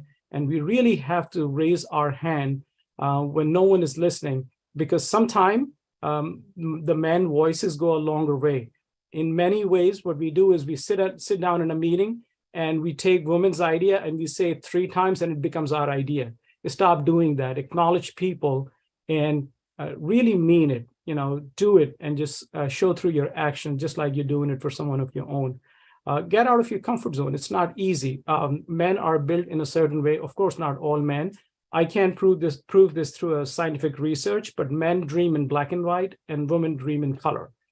So men have very different approach and attitude. So at a lot of times we have to get out of our comfort zone. We need to understand when we are planning meetings, 8 o'clock is a great time for me to start day, but there may be people who have to drop their children. So understand, be sensitive to their problems and challenges. If we don't go through that, that doesn't mean that they don't go through that. So, when we are planning our meetings, every meeting is at every hour. When we were working at an office, we used to take breaks. Now we don't do that. And we expect everyone to be available. A lot of times women have to do homework with their children. So these are small, but very important things. Observe, challenge, and take action. The first step is really going back and observing. And just every time you see a woman, see that it's your daughter, it's your wife, or it's your mother who's working. How would you want to be treated? What kind of a challenge? What are the nonverbal cues that you're seeing? How are you reacting to it? And once you see that, then challenge the system, challenge, how things are done. Ask the questions. And, whenever you're sitting in a room, and if you don't see a proper representation of women of color, just ask them why we don't have someone representing that group. And if the answer is that we don't have enough, that is not acceptable. So challenging, and don't end it there. Take action. If you run a line of business, make sure that you really have an equitable distribution. Don't promote someone just because she happens to be a woman of color. But when you are promoting and look at the opportunity, how many gaps you have to fill. So I think having a proactive approach. Most importantly, men are good at setting milestones. Every January we say, I'm going to lose 10 pounds, I'm going to make my muscles, or I'm going to travel 15 countries. Make this as a goal, that I'm going to reach out to a woman, make a difference in her life, and she would be outside my friend and family. And that's very important. So there you have it. I just want to thank all of you for having a patience here. And now I would like to turn to Sunita Das, who's a partner at Alex Partners, for moderating the next session, preventing the breakpoint. Sunita would be talking to 2 amazing leaders, Christina Cadena from Disney and Mosme Calver at Merck. And I happen to know Christina very well, and I'm really excited to hear her side of the story. And good to see you again, Christina. Thank you. Good afternoon, everyone. Can everyone hear me? Yep. Good. Hope you're enjoying this discussion in this forum so far. As Tariq introduced me, thank you, Tariq. I'm Sunita Das with Alex Partners, and I have the distinct honor to moderate a session on preventing the breaking point, putting a spotlight on something that is actually a very difficult topic for most of us, and it's prioritizing mental health and well-being for women at work. We've got 2 amazing panelists. We've got Christine Cadena and Mosme Culver, who are going to share some of their experiences with us. But let's make this an interactive session with participation from you. Please ask any questions and provide your feedback in the chats, and I'll do my best to address as many questions as possible within this 30-minute window. When you start looking at this topic in today's corporate world, there is no denying that the lines between work and our personal lives are somewhat blurred. We don't have a definitive start and a finish to the day anymore. No one could have predicted how our lives were upended by the pandemic, the violence against certain demographics, the political unrest, and several other major stressors, and the list just continues to go on. There has been considerable damage to our collective mental health and sense of well-being. And so the question that I have, and I'm going to go back and forth between Mashmi and Christine. So the first one is for you, Mashmi. Under such circumstances or otherwise, it really doesn't have anything to do with, it doesn't have to do with any of the variables that I just mentioned. Do you think that companies have made mental health awareness a business imperative? Thanks, Anita, and thanks to the Ascend team for the invitation today for us to represent this important topic. So, to the question about business imperative, I think, I work in the pharmaceutical industry, which is very focused on healthcare. So for our industry, it's probably more progressive in terms of the focus of mental health as well as physical health. But also, I think, just as you mentioned in the introductions, Nita, the what's happened in the world, I think mental health is a focus in addition to just business in the world in general, because of all the pressures you mentioned.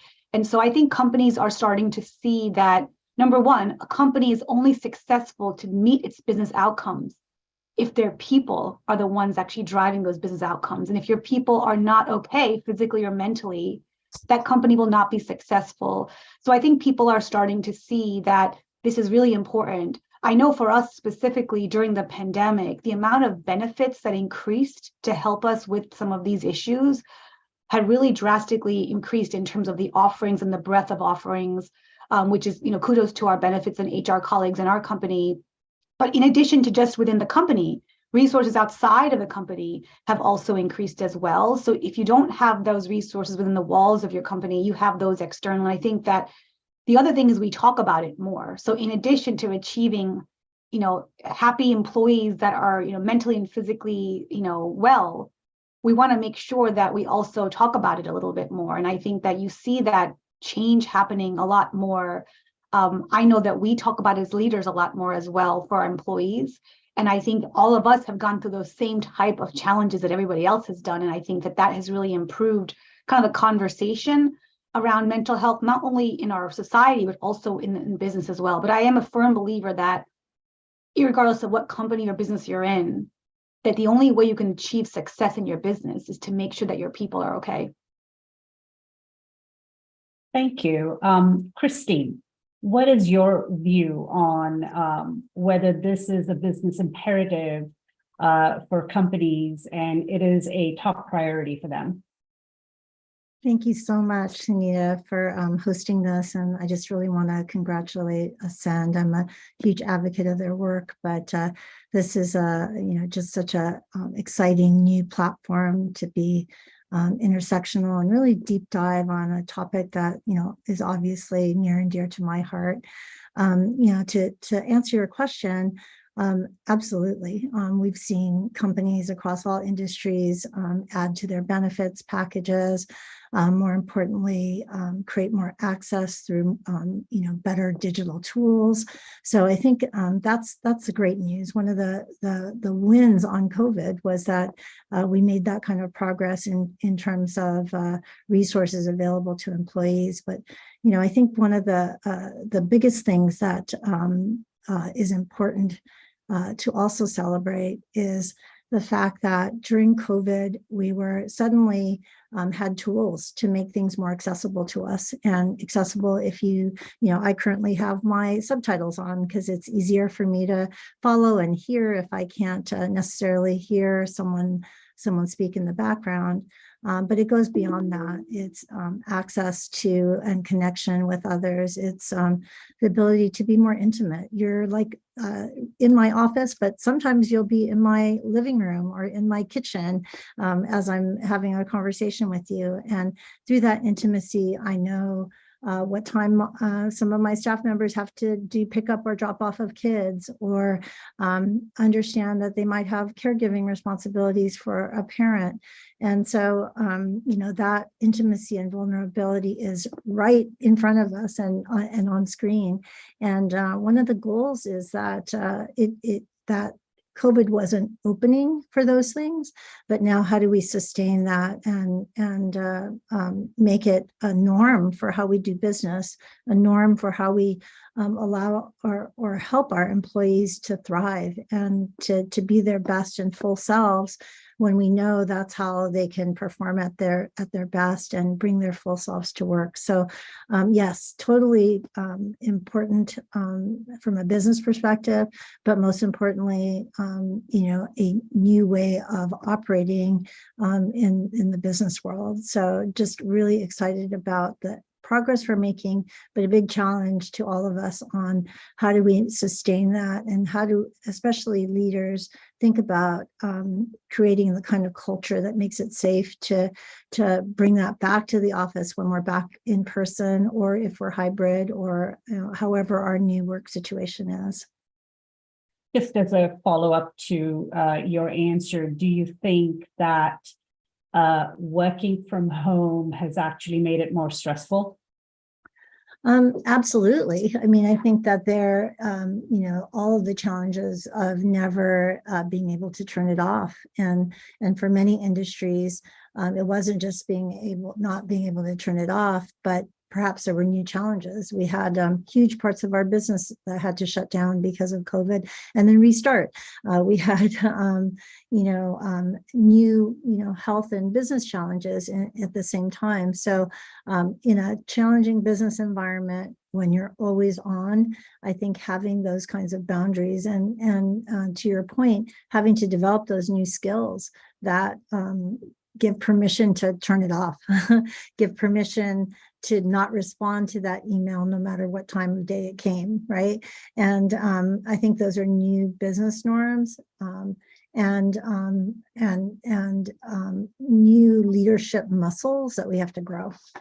Yeah. And Sunita, just to give you an idea, we're in a hybrid situation, but for a period of time we were completely remote, right? Like many companies. And I relied on my commute home to actually do the wind down, to make that break between work and home life, right? So had to figure out a different solution on how to manage that. And the solution was turn off the computer, as if you turned it off in the office and carried it back home with you, and just leave it turned off. And I think that we have to manage our own boundaries sometimes to make sure that we can do that, because you need to have that time to really take some downtime. You just can't keep going because you're not productive eventually, and then you affect your mental health and your physical health as well. And I think that that's one thing that after a few months, I'm like, I don't have that few minutes or 30 minutes to wind down. We need to do something about it. So I think that it's really up to you to figure out proactively how to manage that with your own schedule, so that you don't get to a point where it's a breaking point. And sorry, I just have to build on that too, because it, in addition to, creating space for yourself and boundaries for yourself, also creating new communication and leadership skills on how to have that conversation with your leader, making sure that it's safe to be able to say, hey, I can't jump on that today. I've got to, I need space for myself, or I need time to process. And those are new muscles that we're all growing as leaders and as employees, to be able to say to your leader, I need backup on this. And that is new. And we hope we're going to hang on to that in the new world. Yeah, and it's also the notion, just the word say no. It's difficult. I think we generally are wired to take on a lot. And that seems to kind of carry through within workplace as well. But just kind of talking about the corporate workplace environment, do you think there seems to be a very renewed focus on mental health, employee well-being within companies? We're starting to see more and more of that. But do you think that it's concentrated within a certain demographic where they seem to be getting more help? Is this a universal problem? Are companies kind of looking at it from a holistic standpoint? Are they tailoring their mental health well-being programs or adapting those programs for specific groups to be a little bit more than the standard programs that they may have? Do you think it's tailored to unique demographic needs? Should it be tailored for unique demographic needs? Men, women, mental health and well-being is a problem for everybody. Given that kind of dynamic, do you think that programs are adequate today? Just wanted to kind of get some thoughts, Christine. Oh, I'd love to jump in on that one. My day job is in diversity, equity, and inclusion. And, we really look at challenging the systems, right, that create inequities. And sometimes they're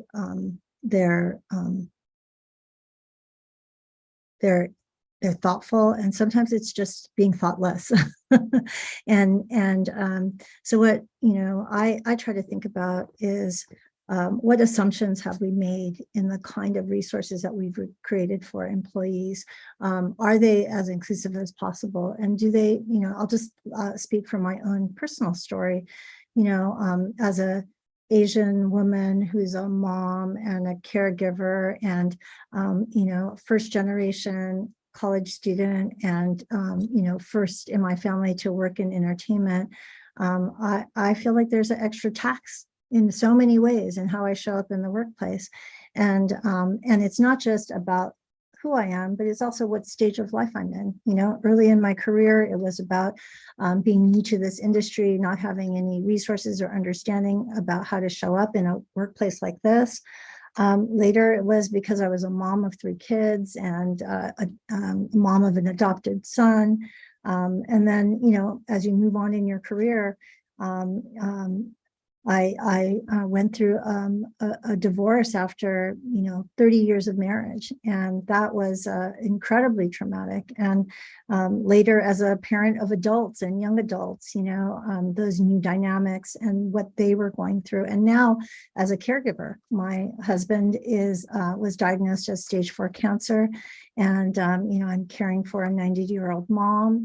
And so all those roles change, not just about my identity, but it's my life stage, how I identify as and show up in the workplace. And for all those things and all those intersectional identities that I have, it's so important that we be able to customize those needs. I need to advocate. I think about early in my career, I never advocated for the kinds of resources that I need, feeling overwhelmed as a mom and as a leader of many, many people in the workplace. But it's the same today. And so I think about the resources that I need at this point. So it does require advocacy, but then my company and the resources available need to be available to me too. And so to that point, some of the things we've done is really engaged our ERGs to invite in really culturally specific caregivers and resources to talk about that. And then also resources on how we can address our employee benefits group to expand the diversity of caregivers that are available to us, through either online or in-person resources. So those are all examples of, I think, inadvertent and sometimes deliberate and lack of understanding of needs, and especially because there's so much complexity at life stage, through identity. Requires work. And I think that's the stage that we're at right now, is really talking about that and what we need to do to round out our resources, what we need to do to equip our employee resource groups. Recently, we started a few years ago, actually, prior to the pandemic, our UK team started a mental wellness ERG. A wonderful idea, right? To really get greater depth of understanding What do employees really need, and what do they need, in the multitude of identities that they bring to the workplace and life stages. So just some examples of, wow, we do need culturally and generationally and life stage specific resources, and that meet us and our identity where we are. Thank you. The next question, I keeping an eye on the chat, the questions in the chat, and this one is going to resonate with a few. Mashmi, talking about mental health is very difficult. There is, we all know that there is a stigma associated with it. Based on your experiences, how do you think this can be addressed? It's a very tough question. There's really no definitive way that we can say, you know what, we have instituted this program, it's going to work. So, but just wanted to kind of get your perspective and thoughts on this, and what your experience has shown, how to kind of break through the barriers of the stigmas that are associated with seeking help. Yeah, and I think that, for the Asian community specifically, or communities of color in general, it's even more of a stigma, right, to not speak about mental health and make that awareness. And I think that the first and foremost thing is to create the safe space to have the discussions and to educate people. Like I mentioned before when I answered that first question, was that think of mental health in equivalent to your physical health, right? You go to the doctor to get checked up, you make sure you exercise or eat right. From a mental health perspective, it's equally as important. And I think as we've, progressed through the last few years, people, as I said, are talking about it a little bit more. But it is a difficult subject because at least a lot of color, people of color in their communities, people have experienced a lot of trauma, and which comes up depending on things that are happening around us, right? So I think for us, it's been more about talking about it, educating, providing resources about the definitions of what things are mean, like people have anxiety attacks versus panic attack. What is the difference between both? And I think educating people on what those things are and not to be ashamed or embarrassed about them. And also to talk about being vulnerable about, hey, I might have these issues as well, and resonating with people. I think that takes a lot of, people to, especially people in leadership positions or even celebrities that talk about things that have happened to them. But the more people talk about it, the more comfortable people feel to actually take a look at their own selves and talk about it. I know when we had all of those, kind of stressful times with a lot of violence happening with the Asian community, our Asia Pacific EBRG, which is I'm the executive sponsor of that for the company, we held sessions where we could talk about things. And some people didn't talk, they just listened. Some people spoke, some people didn't. But as soon as somebody spoke and talked about their experience, it really encouraged others to actually speak as well. But I think it's really important for us to really know that we have an extra hurdle because of the cultural challenges as well, right? So the good thing is, our children are growing up in school systems where they're talking about it a little bit more, but still, like, especially for the South Asian community, which I can speak to, because that's where I'm from, it is not spoken about at all. You're just supposed to kind of ignore it, or it's embarrassment to the family, right? So those are the type of things that I think we have to figure out culturally how we also change that as well. And I think that I feel that has been a lot of education in the last few months. And, for example, like I have a group of a few hundred people under me globally. During the pandemic, even though I myself was trying to figure out, how do I work from home leading a large organization? How do I make sure I manage my children who are now, remote for a portion of time? How do I manage all of that? My childcare is not coming in. So I was trying to manage that myself, but I made it a point that every few weeks I sent a note out to the entire organization, talking about mental health, giving some pep talk, reinforcing the resources we have. And, I'm shocked to see how many people stopped me, like even a year or two later, to say, those emails helped me because I knew I wasn't alone. And I think the more we speak about it, because every human being, no matter how strong and resilient you are, is going to have a situation where you experience some type of effect on your mental health, because all of us have different types of stress and we manage it differently. But how we communicate and talk about it and help each other out is really the key to actually helping us solve this. And, unfortunately, it doesn't happen only in the companies in the world. It's happening in our schools as well. And that's another thing. I see educators and school systems also responding to this exact same, challenge that we have to say, I got an email right away from my children's school yesterday about making sure here's some resources to make sure you can talk to your family about. So the more and more people are talking about it, I think the more and more we'll feel more comfortable with it. Will we ever get to a point where we're completely comfortable? Probably no. But I think we can get to a point where we can at least raise awareness for it. Because, I participated in a panel similar to this, in a Ascend panel many years ago in New Jersey. The woman I met in the panel, I became friendly with her. A few years later, her son committed suicide. And it was the most terrible thing. She had no idea. South Asian, amazingly corporately successful woman and husband. And she had no idea because he didn't talk about it. And so she's now put together a foundation in his name to really educate people on this. And so unfortunately, it takes things like that to actually really break these barriers down. But that really impacted me to say, wow, like this could actually happen to any one of us. And we really need to pay attention to this. So I think we really need to make sure that we just talk about it, and talking about it one-on-one or talking about it with somebody we don't know, somebody we do know. It's whatever you feel comfortable doing is the right way to manage it, but you need to actually express it to somebody so they can help you. That's a very good point. I think there's been a theme that seems to be throughout this session about looking after each other, taking care of each other. I think that a lot of times employers contribute to stress, and there needs to be awareness even within leaders of the companies, between the managers and their associates, to see what is the impact, how can you be a little bit more empathetic, considering the dynamics are so complex these days. Having a sense of connection with your company, having a sense of belonging is a critical component for work satisfaction. I think we all, it doesn't matter what levels you're at. I think this is something that is personal and very meaningful for everybody.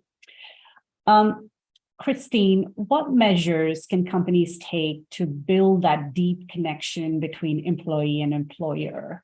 How will this help in creating that safe place? I think it's a great segue to some of the comments that Mashmi made, but just wanted to kind of get your perspective.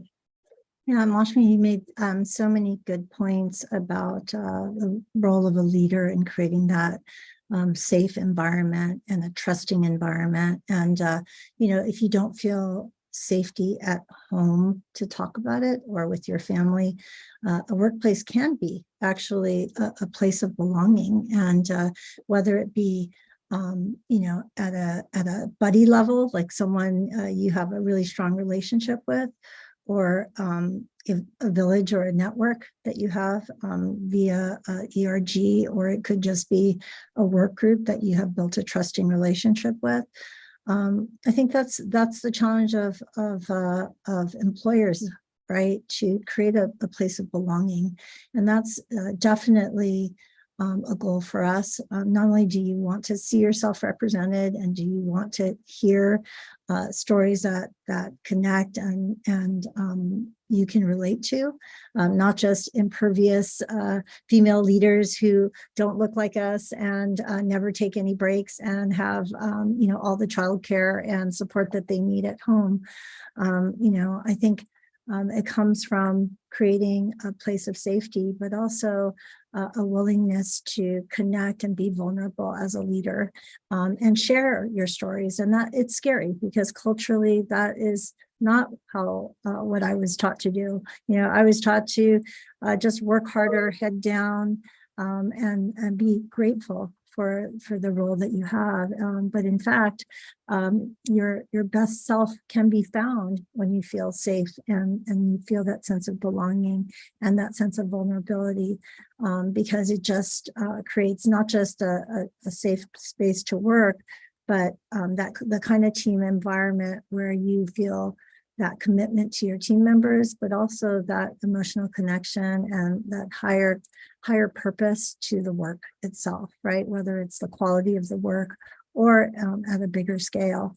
A really interesting example is we had, a part of such an important part of the Walt Disney Company is the content that we create.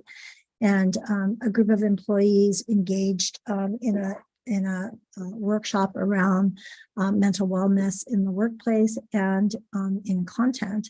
And over COVID, one of the most gratifying bits of work that I saw happen were this coalition of content creators who committed to accurate and authentic representation of mental wellness on screen, so that they're in their work, they could incorporate what does that look like, and that authenticity to be able to touch a young kid, at home watching a streamed show and be able to connect to the experience and see themselves authentically represented.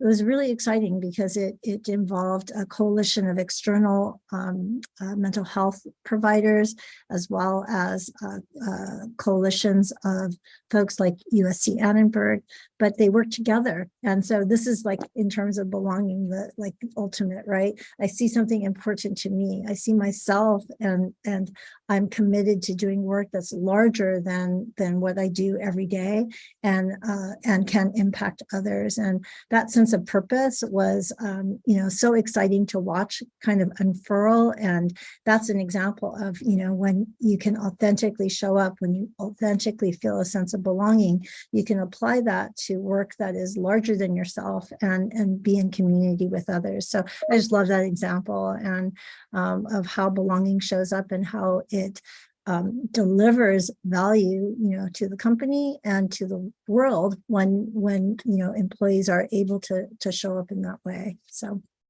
Absolutely. That's a terrific example. I'm going to take a question from the chat, and, Mashmi, Christine, whoever wants to take this one. When you're going through something on a personal level, how can you best communicate that to your workplace without sharing too much information? Or is it best to be transparent? And then a follow-up to that is, how do you prevent this from impacting your performance? Yeah, that's a great question, because that is what a leader deals with almost all the time, especially in this world of ever-changing stressors. I think it depends on the leader, right? So my team, maybe my direct reports or people below them, feel comfortable to have a conversation with us about it one-on-one. And the first thing I say is, you don't need to tell me all the details, so because I don't want them to feel the pressure to give those details. I think it's important to bring that up, because I've seen many of my colleagues not bring it up, and it does affect their performance because they're trying to manage things. If they know, hey, I need a little bit of flexibility, I'm having a little bit of issues, I'm still committed to my job, I'm still committed to the deliverables, I just need to have some flexibility to step out at this hour to do something with my family. If you can frame it in those ways to show that you're committed to the company, committed to your job, but you're a human being, you have another priority that's there, and you're going to try to do both, right? I've had people, it's actually the hardest part, I would say, of my job. I do business development. It's things that are not scheduled in front of senior level people, a lot of high stress type of situations in my day-to-day job. But the biggest stressor for me is when I hear these stories, because I get so worried about this poor person. Are they going to be okay? So I think it is important to figure out who your audience is. If you don't feel comfortable talking to your manager, go and talk to somebody else in your company that you feel can be a mentor to you or a sponsor to you, and have that discussion. And I don't think you need to share any details. I've had people share every detail, and I have people share not much detail. But I think the biggest thing is to be honest, because you want to create that sense of trust between you and your manager. And it's really important that you trying to hide things and trying to manage it yourself is going to actually cause more problems for you from a performance perspective. So I think it's just depends on how comfortable you feel, but I think you need to raise it in a way that makes it, comfortable for you and the person you're talking to. Very well said. I think there's an element of judgment on your part. It doesn't have to be your manager. It could be that mentor that you have a great relationship with to kind of give you the guidance, give you the assistance and the help that is needed. Just one last, I know we've got a minute to go. In your personal experience, are there any tips, methods of coping with stress that you could share with everyone in this forum that has worked for you and could potentially work for all of us. Christine, you want to take that first, and then I'll. Sure. Early in my career, a mentor or really a sponsor for me told me it's not about the short wins, it's about the long wins, right? It's a long game that we're in. If most of us, our career will be, 30 or 40 years, and really thinking about what is it that you need to be healthy in the long run, and then working back from there, what are the boundaries I need? Is it, 2 hours every afternoon where I don't take meetings because I have to, find closure at the end of the day and get my day in order for the next one? Or is it when I disconnect on vacation, I completely do not call in, and that is, the way I run, like to be on vacation. But understanding the boundaries that you need to keep yourself healthy in the long game. And I think that's it's different for everyone. There's no judgment if you like to be up early or stay up late. It's really, what are the boundaries you need to succeed and to preserve your own mental wellness in the long run? Yeah, and I would echo that. The word boundary is exactly how I was going to answer this, is that anyone who knows me well knows I work a lot, but I have certain boundary conditions. I will not take a call on vacation. I will be a good role model in terms of shutting down on certain situations. So I think that that's important. The other thing that a few years ago, I instituted this personal priority. So when I do my priorities at work, I have my objectives for the year, I do a personal objective for myself. So the first year, a few years ago, was I need to make sure I get enough sleep. So I worked on that for the whole year, and I made sure, and I stuck with it. Second priority was I'm going to get up every morning and I'm going to exercise. And I've stuck with it for the last 4 years. So every year I try to take on one. Sometimes they don't work so well. And then we try again the next year. But I feel like I always do one, since as my roles have expanded to be higher pressure and a lot more responsibility in the last 5 years, I would say, I've taken on this personal priority kind of objective for myself to say, I need to make sure I do something to create a boundary so that I'm protecting something for myself.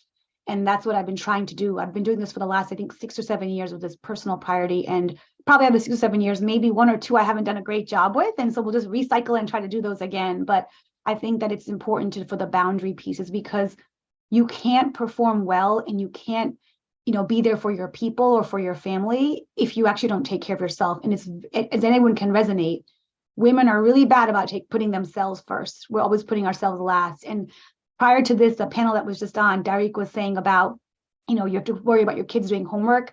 When you're a corporate executive in a corporate company and you come home and your child is asking you for math help, you have no energy left to do it, but you feel bad because you want to help this child.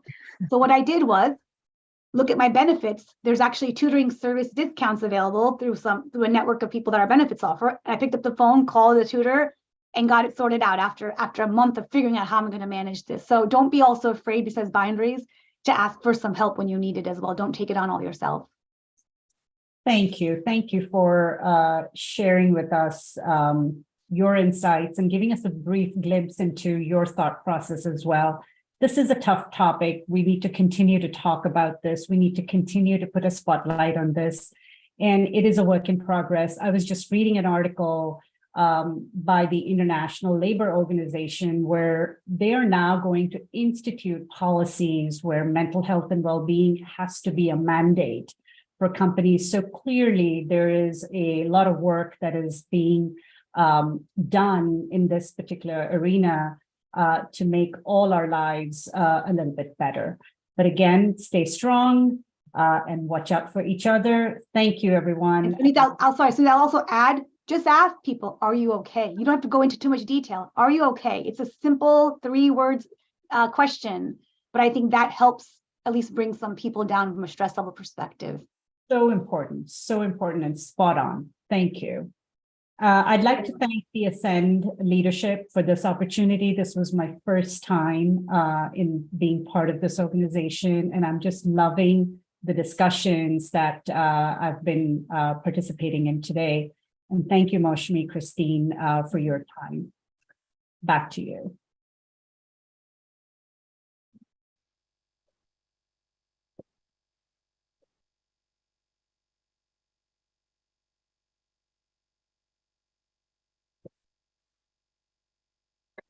Aloha, everyone. My name is Crystal Ka'ai, and I serve as the Executive Director of both the White House Initiative and the President's Advisory Commission on Asian Americans, Native Hawaiians, and Pacific Islanders.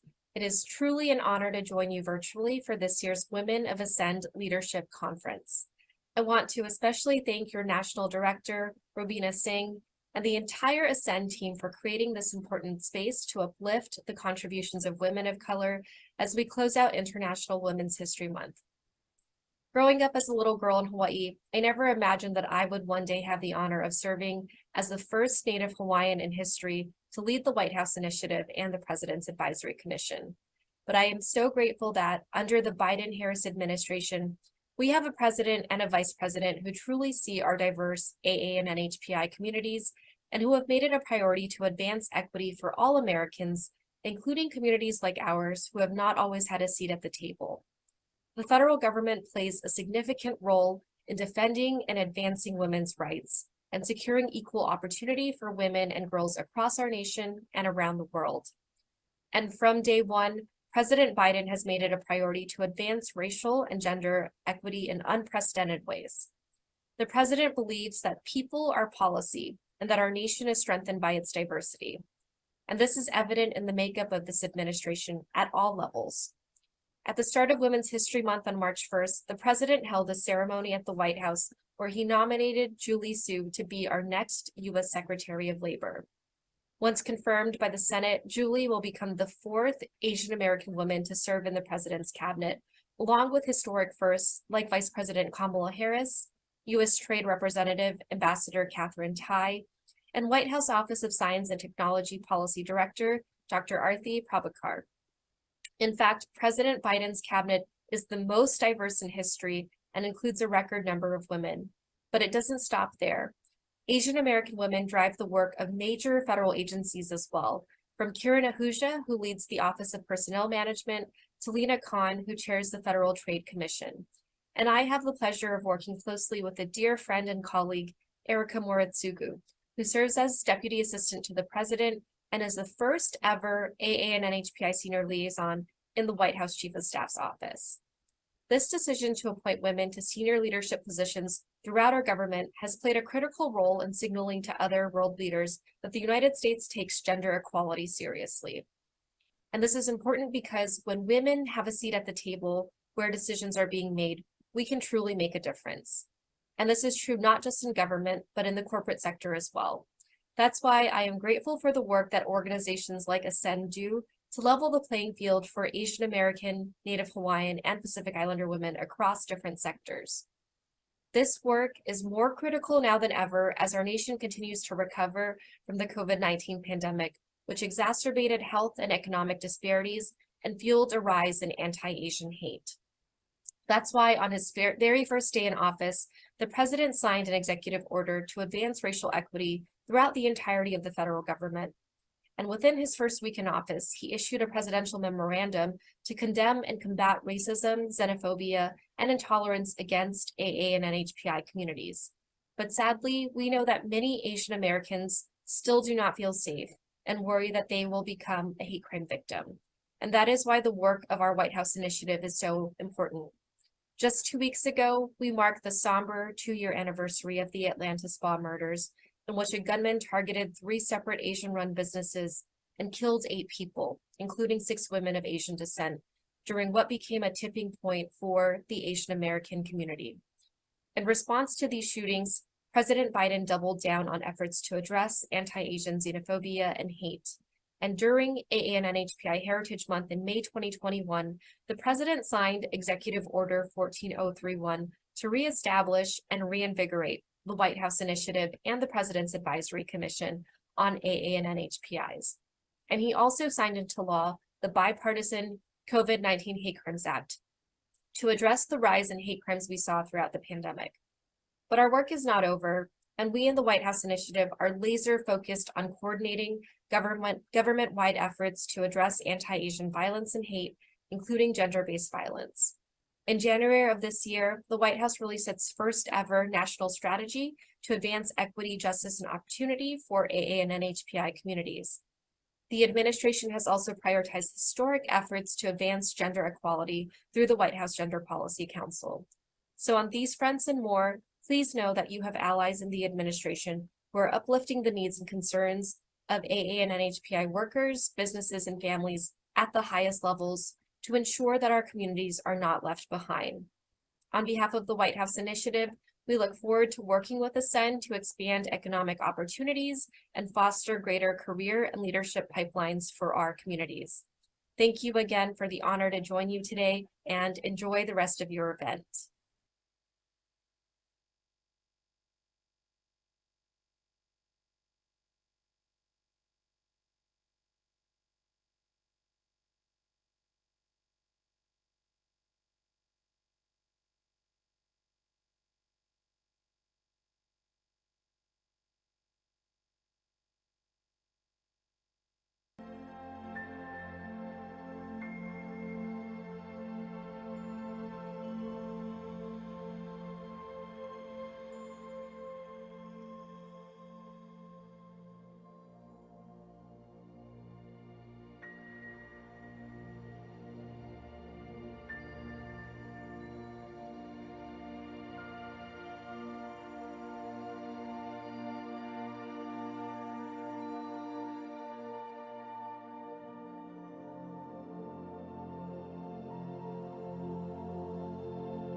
I'm Sarah Bowen, Vice President of Global Equity, Diversity, and Inclusion for the Boeing Company. I think one of the biggest challenges is being seen for the skills and capabilities and experience I bring. And I was an employment lawyer for about 20 years. I remember working on a mediation, and I stated the case in a very strong and clear way. And at one of the breaks, the client said, "Boy, you are the secret weapon. You know, no one would expect that you would come out so strong." And of course it felt good because it was a compliment, but at the same time, it was also this realization that people don't expect me to be the strong lawyer. But what would the world be like, what would my career be like, if people just expected me to be the strong attorney the moment I walked into the room? Came over to Boeing in 2019 to lead the diversity and inclusion team. It is at its core what I have always truly wanted to do. And so I made the leap, and I have not looked back once.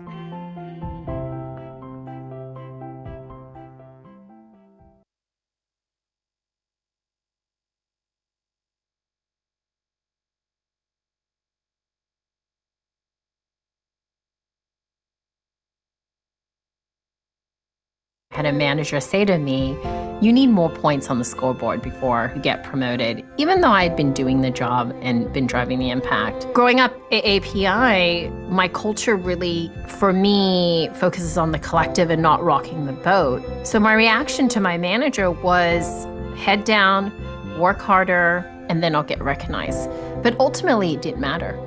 I eventually left that role and went to a different company where my impact was seen and recognized. So years later, what I realized is it's not just about winning on behalf of others, but asking yourself, what does winning look like for me? And when you do that, all of a sudden, you have agency over your career experience.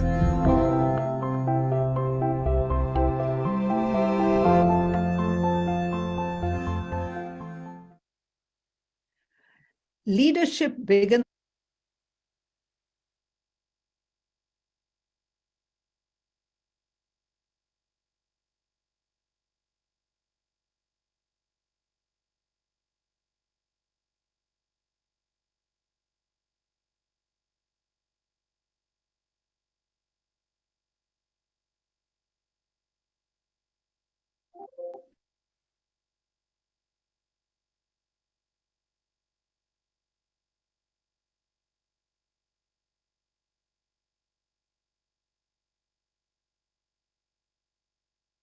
Hello, everyone.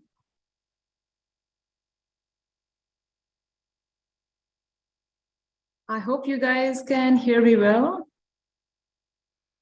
Alrighty, well, let me start with my introduction. This is Jasmine, and I feel privileged to share the stage with some amazing women whom we just heard in a conference until now, and I honestly salute them. Just like them, I have my own unique, interesting story to share where I am today. So, who Jasmine is, and this is what I asked myself as well. And answer what I got from myself is Jasmine is a girl, a person who wants to be the best, be at the pinnacle, and sky is her limit. I've always been a person who doesn't believe in doing one thing at a time, but several things going at same time. I'm in to be the best in all. Like while growing up, it was not just about school classes, being the topper, but being on the stage for whatever activities are there. Extempore, either there's a poem competitions, playing games, badminton, running for the school competitions. That was me.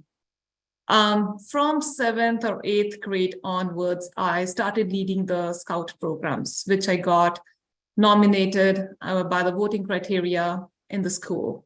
And I still remember that auditorium in my school, back in a city called Amritsar in India, where I grew up. Few years later from those school days, my feeling after joining the professional world remained the same. Like being the exceptionally extraordinary performer among all, doing something different, leading the industry, being part of several activities. With that zeal and passion of doing something more is where I started getting involved with some employee resource groups as well. When I was at GM, General Motors, I was part of General Motor Asian Connections at that time. With that involvement, back in 2019 is when I got a chance to attend Ascent's convention at Washington, D.C. Trust me, I was thrilled to attend that conference there. And since then, I'm a big fan of Indra Nui, who was a speaker there. And I still follow her. She has her book, she has her masterclass things which goes on, which I follow her, and how her journey is I still get the goosebumps hearing and thinking about that. I started volunteering some of the activities within the Ascent. Started forming tech forum here in Ascent. I got chosen as a hackathon judge. Got a chance to moderate one of the sessions with Doug Lenny. Doug Lenny is one of the author for the book Infonomics. Parallelly, my drive on the engineering side, that's what my background is actually, was consistent. And here I am today working for one of the best EV manufacturer, that is Lucid Motors. And I proudly say that I'm part of the crew who has made one of the best luxury electric vehicle. On the other side, as much fascinating it seems from outside, but in reality, that was a diligence and untiring effort which played a major role in keeping my inner self satisfied. And I feel that I have a long way to go from here as well. I'm not there yet where I really want to be, but that's a journey, right? So everyone takes those steps. But in professional world, things start to get a little bit complicated when you come across the statements being youngest in the meeting room and don't know about the industry yet. You still need to gain some experience to know how the industries are running. People gauges you by the white hair and not with the insight you're bringing on the table, that what the vision is looking like, how the things could be. At that time, it's not easy to deal with the mindset when people have that thinking that women are just a fashion icon and they're not meant to lead. These things get more tougher when you are an immigrant as well. and the struggle gets double and triple. But in all this, what keeps you going is those values of being resilient, not underestimating yourself, trusting your gut feeling that yes, you can do it and you have to believe in yourself, putting yourself out there. And yeah, journey is incomplete if you do not take a risk. That's what I have learned as well. Having great mentors in this journey makes a lot of difference. A shoulder where you can lean on for any kind of advice. You need to have that group where you can go talk and take the advice in situations like this. So not taking that long of a time now, I would like to hand over to Aarti Arora, whom we have heard in the beginning of this conference as well. She's a VP of Scientific and Regulatory Affairs at Coca-Cola. So Aarti, thank you. It was nice hearing you in the beginning as well, and it's all yours. Thank you, Jasmine. And just like you, I've been so, just inspired by the stories I've heard so far. So just some incredible stories, and I'm pleased to share my story, and certainly I've been doing some reflecting as I've been listening to the others. And so my story begins in Delhi, India. I grew up in a close-knit family, and I now, as I reflect back on my upbringing, I certainly think back to a lot of the cultural values that have given me the strength to get where I am. But I also reflect on some of the values and the things I had to uncondition and unlearn to be successful in today's workplace. And so certainly the things that helped me get to where I am was this real hard focus, as any Indian person will tell you, with the Indian parents, is focus on education is the key to success, and hard work. And those are things that have carried me so far. I would say the other thing that I took for granted, which I now don't certainly, is the fact that I always knew that my family had me and supported me. And that gave me the confidence to take risks that I wasn't even aware of. The risks at 20 to pack up a suitcase, leave behind everybody I knew and loved, and come to the US to start a new life adventure, knowing that if things didn't work out, I had my family. I have noticed over the years that risk-taking that I had in my early days, you kind of lose that over the years, and you have to work harder because you're not going to advance in your career without cultivating a risk-taking mindset. And so I've had to relearn some things also, but certainly at that point, the confidence to move forward, go get my graduate degrees, get my PhD, move around the country 4 to 5 times for different degrees, different jobs. And then I got my job as a food scientist at Coke. And at Coca-Cola, I really learned to both find my voice and use my voice. And so I would say in my early years at Coca-Cola, and I think this may resonate with a lot of people here as women of color, people of color, you just worked hard. You worked hard, you figured, you put your head down, you just keep doing the right thing, and sooner or later, people will notice and you'll get all of the right opportunities. And that works to a point, but it doesn't work past a certain point. I also recognize, the barriers. If I reflect on, the barriers I have faced, perhaps the biggest barrier sometimes has been being underestimated and sometimes being negatively stereotyped. So I came in as a PhD food scientist, and you could see at some point you were seen as someone that was good enough and smart enough to be a technical subject matter expert, a scientist, but perhaps not necessarily being leadership material. And so, you heard some of that feedback of, she's too soft, she's too collaborative, too nice, not, and I had to also do some introspection. One certainly is, don't listen to the things that others are. Don't let yourself be defined by the naysayers, and look beyond that. Find the mentors, find the sponsors, find the champions. But also this goes back to me also having to unlearn some of my behaviors. Was I perhaps, working too hard and putting my head down too much? Was I perhaps confusing, humility with not speaking up and talking about what I'd accomplished? And so this was really actively, and it took some people really tapping me on the shoulders and saying, here's things that have carried you so far are not the things that are going to get you successful as you move to the next stage of your career. So it's really owning that and really understanding what I needed to unlearn, but then also finding that confidence again and just knowing that you are good enough. And so, changing, and I've heard other people say that too, but changing that, who me to yes me. And so I'll tell you, in fact, even in my last role, as early as, this is safe space, as early as last year, couple of years ago, when I got this role that I'm in, which is for me the pinnacle of everything I'd hoped for. And when I got that opportunity, I found myself doubting, am I ready yet?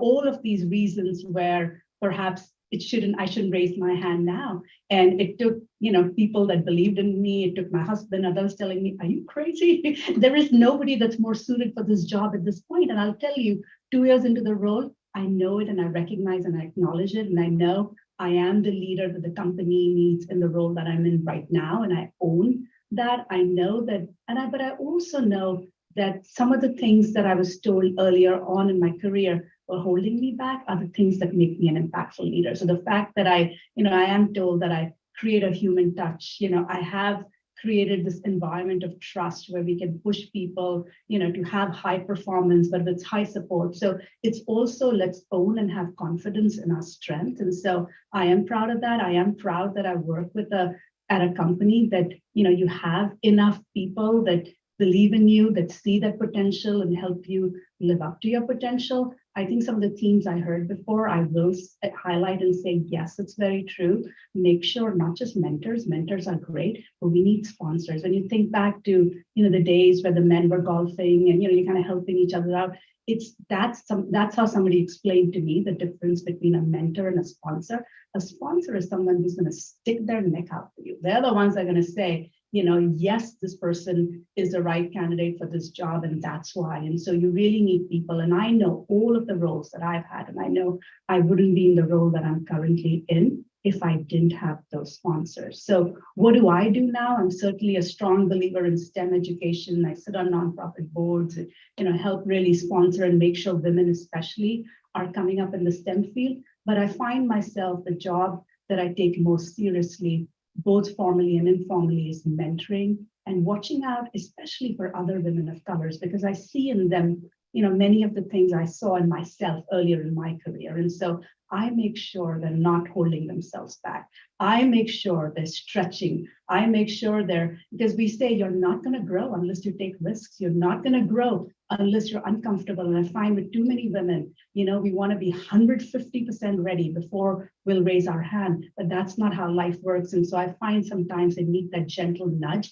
And I see in my current role, that's probably the biggest, but also the most satisfying part of my job is making sure I give people that extra nudge, just believing in people, and people have exceeded my expectations, lived up to all of their potential and more. So that's probably been the most satisfying thing. So I would say my call to action as I think about that is, really cultivating the spirit of risk-taking. I think we need to keep, sometimes we lose that. So how do we keep cultivating that risk-taking? How do we be bold and, really own our voice? And so let's ask for what we want. Let's make sure we're raising our hand and saying, this is the opportunity I want to be considered for. This is what I need to support nobody gets to where they are without support, without coaching, without leadership. So let's not assume that, if we are not fully there yet, that it's not going to happen. Let's ask for what we want, but really owning our voice, being bold and dreaming big. And so it's been great to be part of this conference. And so as I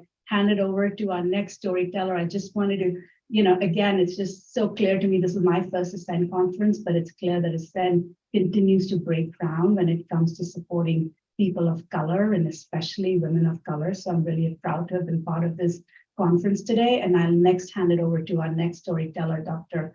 Hashima Hassan, who is a NASA scientist who'll share with us her journey as an immigrant woman in a predominantly male-dominated field, the barriers she faced, how she overcame them, and how she's especially inspiring young people to reach for the stars. So with that, Hashima, over to you.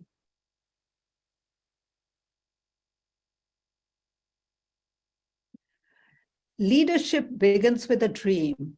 I will never forget those magical days growing up in Lucknow, India, and staring with wonder at the star-studded dark skies, clear of industrial and light pollution. In those heady days when the euphoria of independence from British rule was still fresh and girls were given equal rights as boys, I dared to dream of one day following my uncle to the University of Oxford and later to work at NASA. My passion for science was nurtured by my mother and teachers at my school, Loretto Convent Girls High School. They also instilled in me the values of hard work, honesty, and self-confidence, which has stood me in good stead throughout my life. Growing up as a girl from a minority community, I had developed a resilience against negativity and a determination to succeed by keeping myself focused on my goals. This ethos helped me view barriers as challenges to overcome. I excelled in my studies, obtained a master's degree in physics, and was competitively awarded a scholarship to the University of Oxford, where I received a DPhil in theoretical nuclear physics. Thereafter, I reached several crossroads that took me to the Tata Institute of Fundamental Research in Bombay as a research scientist, University of Pune on the faculty of the physics department, before landing on the shores of USA as a young bride. My meandering path to NASA started as a research scientist at Duke University and the US Environmental Protection Agency amongst the tobacco fields and forests of North Carolina. A short hiatus back to India, where I worked at the Bhabha Atomic Research Center, Bombay, followed by Space Telescope Science Institute, Baltimore, where I wrote the optical simulation software for the soon-to-be-launched Hubble Space Telescope and its science instruments, before joining NASA headquarters as a visiting senior scientist and then as a civil servant. I would like to acknowledge the support of my husband, who has been a true partner in childcare and helping me maintain work-life balance. As a first-generation Indian American who came to the US in 1979, I faced and overcame numerous challenges. These include starting as a volunteer researcher at Duke University, accepting lower salary than male counterparts for critical scientific support of the Hubble Space Telescope, finding childcare for 2 infant sons, entering the workforce at NASA headquarters in 1994, when it was described as male, pale, and stale by Space News, keeping laser focused on my work in accomplishing NASA's goals. NASA has become supportive of diversity, equity, inclusion, and accessibility, adopting it as a core value. This is a good start, though we have a long way to go for Asian Americans to break the bamboo barrier and get the recognition we need before we can get into leadership positions. Organizations like Ascend can play a critical role in building bridges for the Asian American community with the majority community so that Asians are recognized as leaders. The stereotype of Asians being valued only for their technical talent and work ethics and not for their management skills must be broken. My advice to young women of color is to boldly step out of our culture of self-deprecation and not hesitate to put their creative ideas into action. Ladies, leave your comfort zone and take the bull by the horn, as the saying goes. Finding a mentor and networking are also critical to success. In closing, the message I would like the women of color to take away is that in the workplace, seek out those who respect your work. Build trust with your coworkers. Do not be distracted by those who might like to belittle you.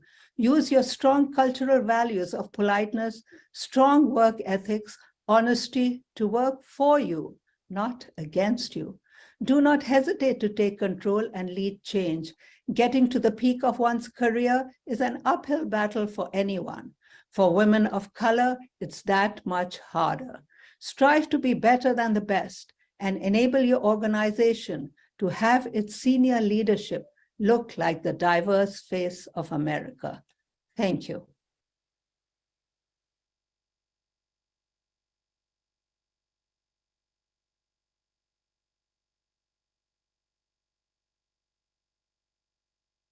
Hello, everybody. So my name is Angelique, and I don't know how about you, but I've got some serious goosebumps here. Hashima's message was just absolutely touching. And I actually had the opportunity to work with her last year at Fox Weather. So I wrote a profile about Hashima Hassan during Asian Pacific History Month, and interviewing her and learning about her story. Even to this day, it's been almost a year later, I'm still truly touched by it. And I'm so glad that she was able to share her story with you. As far as my story goes, I guess I could kind of start at the beginning. So again, my name is Angelique, but I'm originally from the Philippines. I was born in the province Pangasinan, and I lived in the Philippines till I was 5 when my mom, a Filipino nurse, which I'm sure a lot of you know about, moved to the US with me. And I lived a little bit in Long Beach for a couple years. But eventually, my mother and I made our way over to Tennessee, where I spent the majority of my childhood. And so this particular segment of the panel is all about intersectionality. So I guess my intersectionality is being a Filipino immigrant who was raised in the rural South. And I feel like both of those backgrounds have really contributed to my success working in media today as a digital content producer at Fox Weather, which is part of Fox News Media. So I guess I can go ahead and start with my path to media. It actually began whenever I thought I wanted to go into the sciences. At first, I wanted to study anthropology, become an anthropologist, learn everything about human evolution. I wanted to become a professor, but eventually, and by eventually, I mean the second semester of senior year, which is probably the worst time to make this decision, I decided that, I want to take some time and figure out what I want to do with this passion, because I still love science. I still love history. So what am I going to do with that? And so I decided, well, one thing I've always enjoyed growing up was watching documentaries, reading great stories about fascinating people, things, events in the past. And so I thought, well, you know what? I'm going to be a host for a science and history show. And that seems like quite a jump if you're going to go from doing behind the scenes studies in anthropology to then being on camera. But that was actually something I'd wanted to do for a while. And I'd always gotten support. Actually, my dad, who is technically my stepfather, he's white, Oklahoma boy, raised in a rural area, he was actually my biggest champion from the very beginning. There was nothing I wanted to do that he wouldn't support. So when I told him I wanted to be a host, he was like, "You go, girl, you do it." And so toward the end of my bachelor's degree, which I did end up getting in anthropology, I decided to pursue something in visual media. So that pursuit led me to Washington, D.C. to get a graduate degree in film and video from American University. And then that led me to an internship at National Geographic, a company I stayed at for 7 years, and where I became a producer, writer, and host at that company. And to a point that someone had made earlier about taking risks, I do want to mention an experience at Nat Geo, which I hope will be helpful for anybody in their careers, no matter where they work, which is there was this one moment we got a new manager. They created a digital video team, and he did something that no manager I'd ever worked for had done, which was he asked everybody, "What are you doing now? And what do you want to do?" And I told him at that point, I'm doing legal binders, doing these things to help out. But what I'd really like to do is to write and host a show. And he was kind of taken aback, like, okay, well, let's figure this out. So he did a screen test with me. And a screen test, for people who might not be familiar, is basically going down into a studio, standing in front of a camera and just talking. And at that point, they found out that the teleprompter wasn't working. I had to go off of everything, like off the top of my head. And so it was an interesting experience, to say the least. But at the end of the day, though, the screen test went well. He got approval from his higher ups, 2 women, and they created a new role for me to become a writer and host for Nat Geo. Another great experience of risk-taking happened in the next chapter of my media life, which was becoming a part of the Fox family. So I was at a point where I was yearning for a change. I felt like I had a bit of a ceiling. And so I saw that there was a position actually at Fox News Sunday. It was hosted by Chris Wallace back then. And I was thinking, oh my goodness, news. I've never worked in news before. I never worked in broadcast before. Why I shouldn't apply for this, which is something I think a lot of women do, right? We hold ourselves back. If we don't check off every single box on that job listing, that we hold ourselves back. But at this point, I was just like, you know what? I'm not going to tell me no. I'll let them tell me no if they want to tell me no. So I went ahead and applied, and long story short, I was brought on to become a video producer for their show, producing like this segment, which is essentially like a mini doc or a mini documentary featuring Chris Wallace and any of the guests that he would have for that particular week. And that moment of taking a risk on myself to become part of a new industry that had never been a part of broadcast, that was what allowed me to become part of the Fox family where I am now, and have actually moved over into the Fox Weather group, which is actually a new team. And you all should download the Fox Weather app. It's amazing. And being able to tell great stories there, including a story about Hashima Hassan.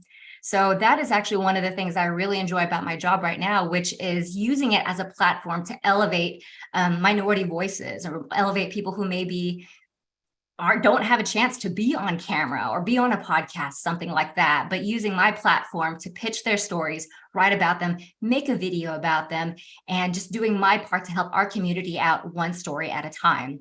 And actually, in addition to Hashima, one of the people I was able to help elevate was this young woman. I think she was only 13 years old. Her name is Gitanjali Rao. I don't know if you all remember her, but she was named Times Kid of the Year a year or two back. She is an absolutely brilliant young woman. And we did a package with her at Fox News Sunday with Chris Wallace, and everybody was able to learn about her incredible work. So that's just another example of how me, as a woman of color, an Asian woman working in media, is doing my small part to elevate other women of color in our community. Thanks, Anjali. That was awesome. Well, it was great hearing from Aarti and yourself. Okay, so, well, we can go over some of the, I think, questions which audience might have. And I think all of us do share that the risk takers, and we all agree that the risk taking is paramount in order for us to grow, right? In order for us to achieve the success or that pinnacle, that point where we want to be. But I think what I want to know is, like, how do we know how much percentage of risk is worth taking? We always talk about having some calculation, taking a calculated risk, right? So, I mean, I can start with you, Anjali. What are your thoughts on that? Since you have taken few risks in the Fox News as well. Oh, yeah. So calculating risks, is that what you mean? Like, how do Yes.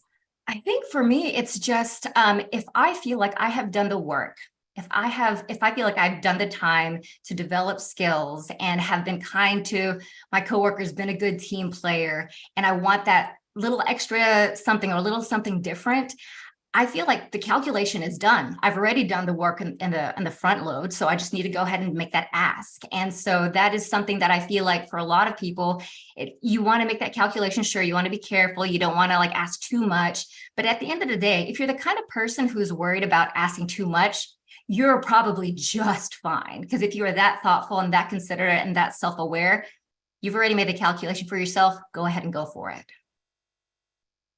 What are your thoughts, Aarti? So how much one should calculate before taking the risk? Should we just go blindly at the spot like 100%? What do you think? What's your advice to all the young women out here and everyone who's on the call? Yeah, I would say I think the theme that we're hearing, most of us take too little risk versus too much risk, right? So I'm not worried that any of us would be jumping in if we really know we're not ready, right? I think when we're talking about risk, we're talking about not being fully there. What I will say, certainly in the corporate workplace, as we're looking at talent, we don't expect anybody coming in to be fully there. There is going to be a gap. In fact, I once heard from someone, for the CEO that we have, and one of my coaches told me the CEO who started out is not the same CEO that you see today. So even CEOs have to grow and develop and learn, right? So I think it is about knowing if there is a 20-30% gap, just having that confidence that you'll get there, having the confidence. And I sometimes even doing that scenario playing in your head, what is the worst thing that can happen? What can really go wrong? Because sometimes we hold ourselves back. And risk-taking can come in a lot of forms. I'm, currently encouraging some people that I'm working with for roles to go across the country, go across the world into a different, because sometimes the biggest growth can come from, moving to a different location. Sometimes it may be moving to a different function within the organization. If we're moving people to a different function within the organization, we don't expect them to know the job to begin with. It's about providing the resources and support. So it's more just having the confidence, knowing that people have your back. It is about asking for what we want, but not being afraid if we're not 100% there, that it's not our time. Yeah, being bold and putting yourself out again, right? Not getting scared of, and we as a women are always, as all of us agree, on the same page. We try to match up all the points what we have, but it doesn't go that way. We have to put ourselves out there. Yeah. Okay, I think we are running out of the time, but yeah, I really want to take one more question. So that is like, how can I best, like this is from one of our audience, that how can the best speak up in the meeting without overshadowing the supervisor?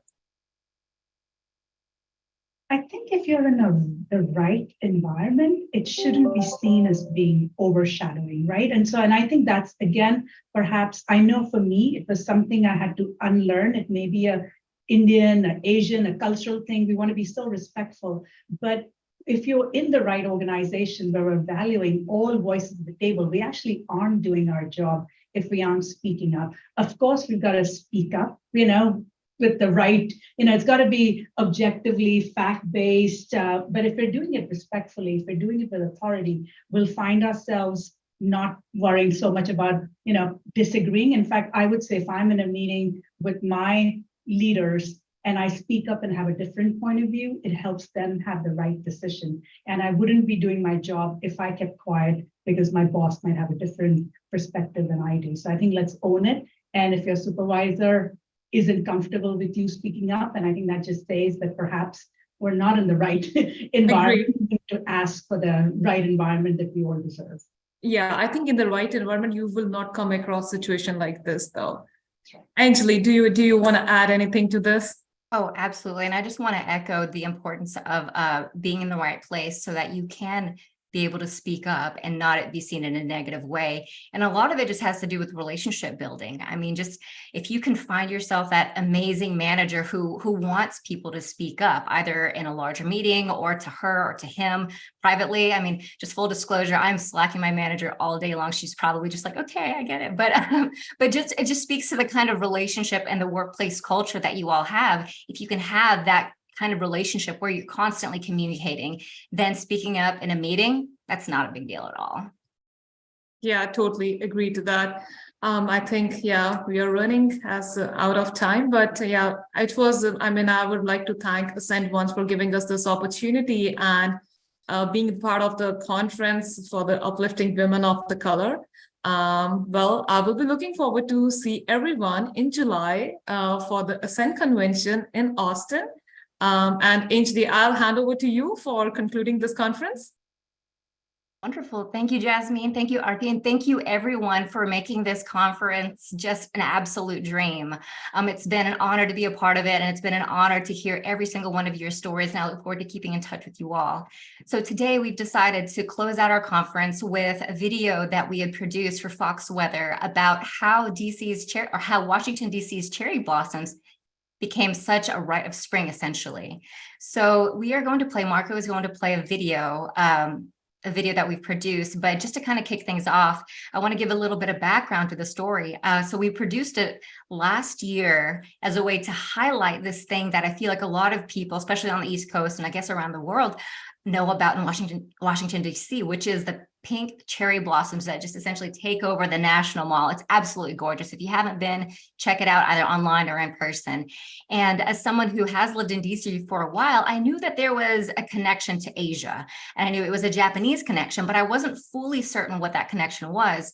So I pitched to my manager, hey, can we do a story just as a historical background about how DC's cherry blossoms came to be? And so the pitch was greenlit, and then I ended up interviewing two people from the National Cherry Blossom Festival who told me about the history of the cherry blossoms, and I'll let the video tell you the story, but it's just been an interesting story to tell that includes international relations. It includes women playing a huge role in making this very famous part of DC possible. And it's also very educational. So I hope you enjoy. And yeah, I guess, Mark, I'll hand it over to you.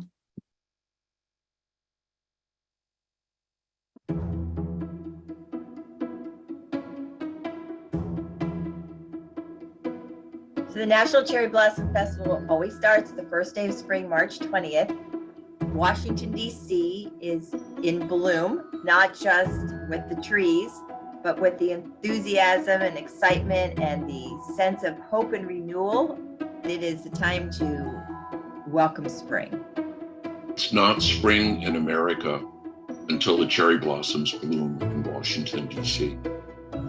The cherry blossom trees are one of the greatest gifts that any country has ever given to the United States. I would rank it up with the Statue of Liberty as a great symbol of America, and they were gifts to us from other countries who are our friends, Japan and France. The woman who was behind the whole thing, Eliza Sidmore, she was the first woman ever to be a reporter for the National Geographic. She went to Japan in 1885. She saw the trees. She thought they were gorgeous.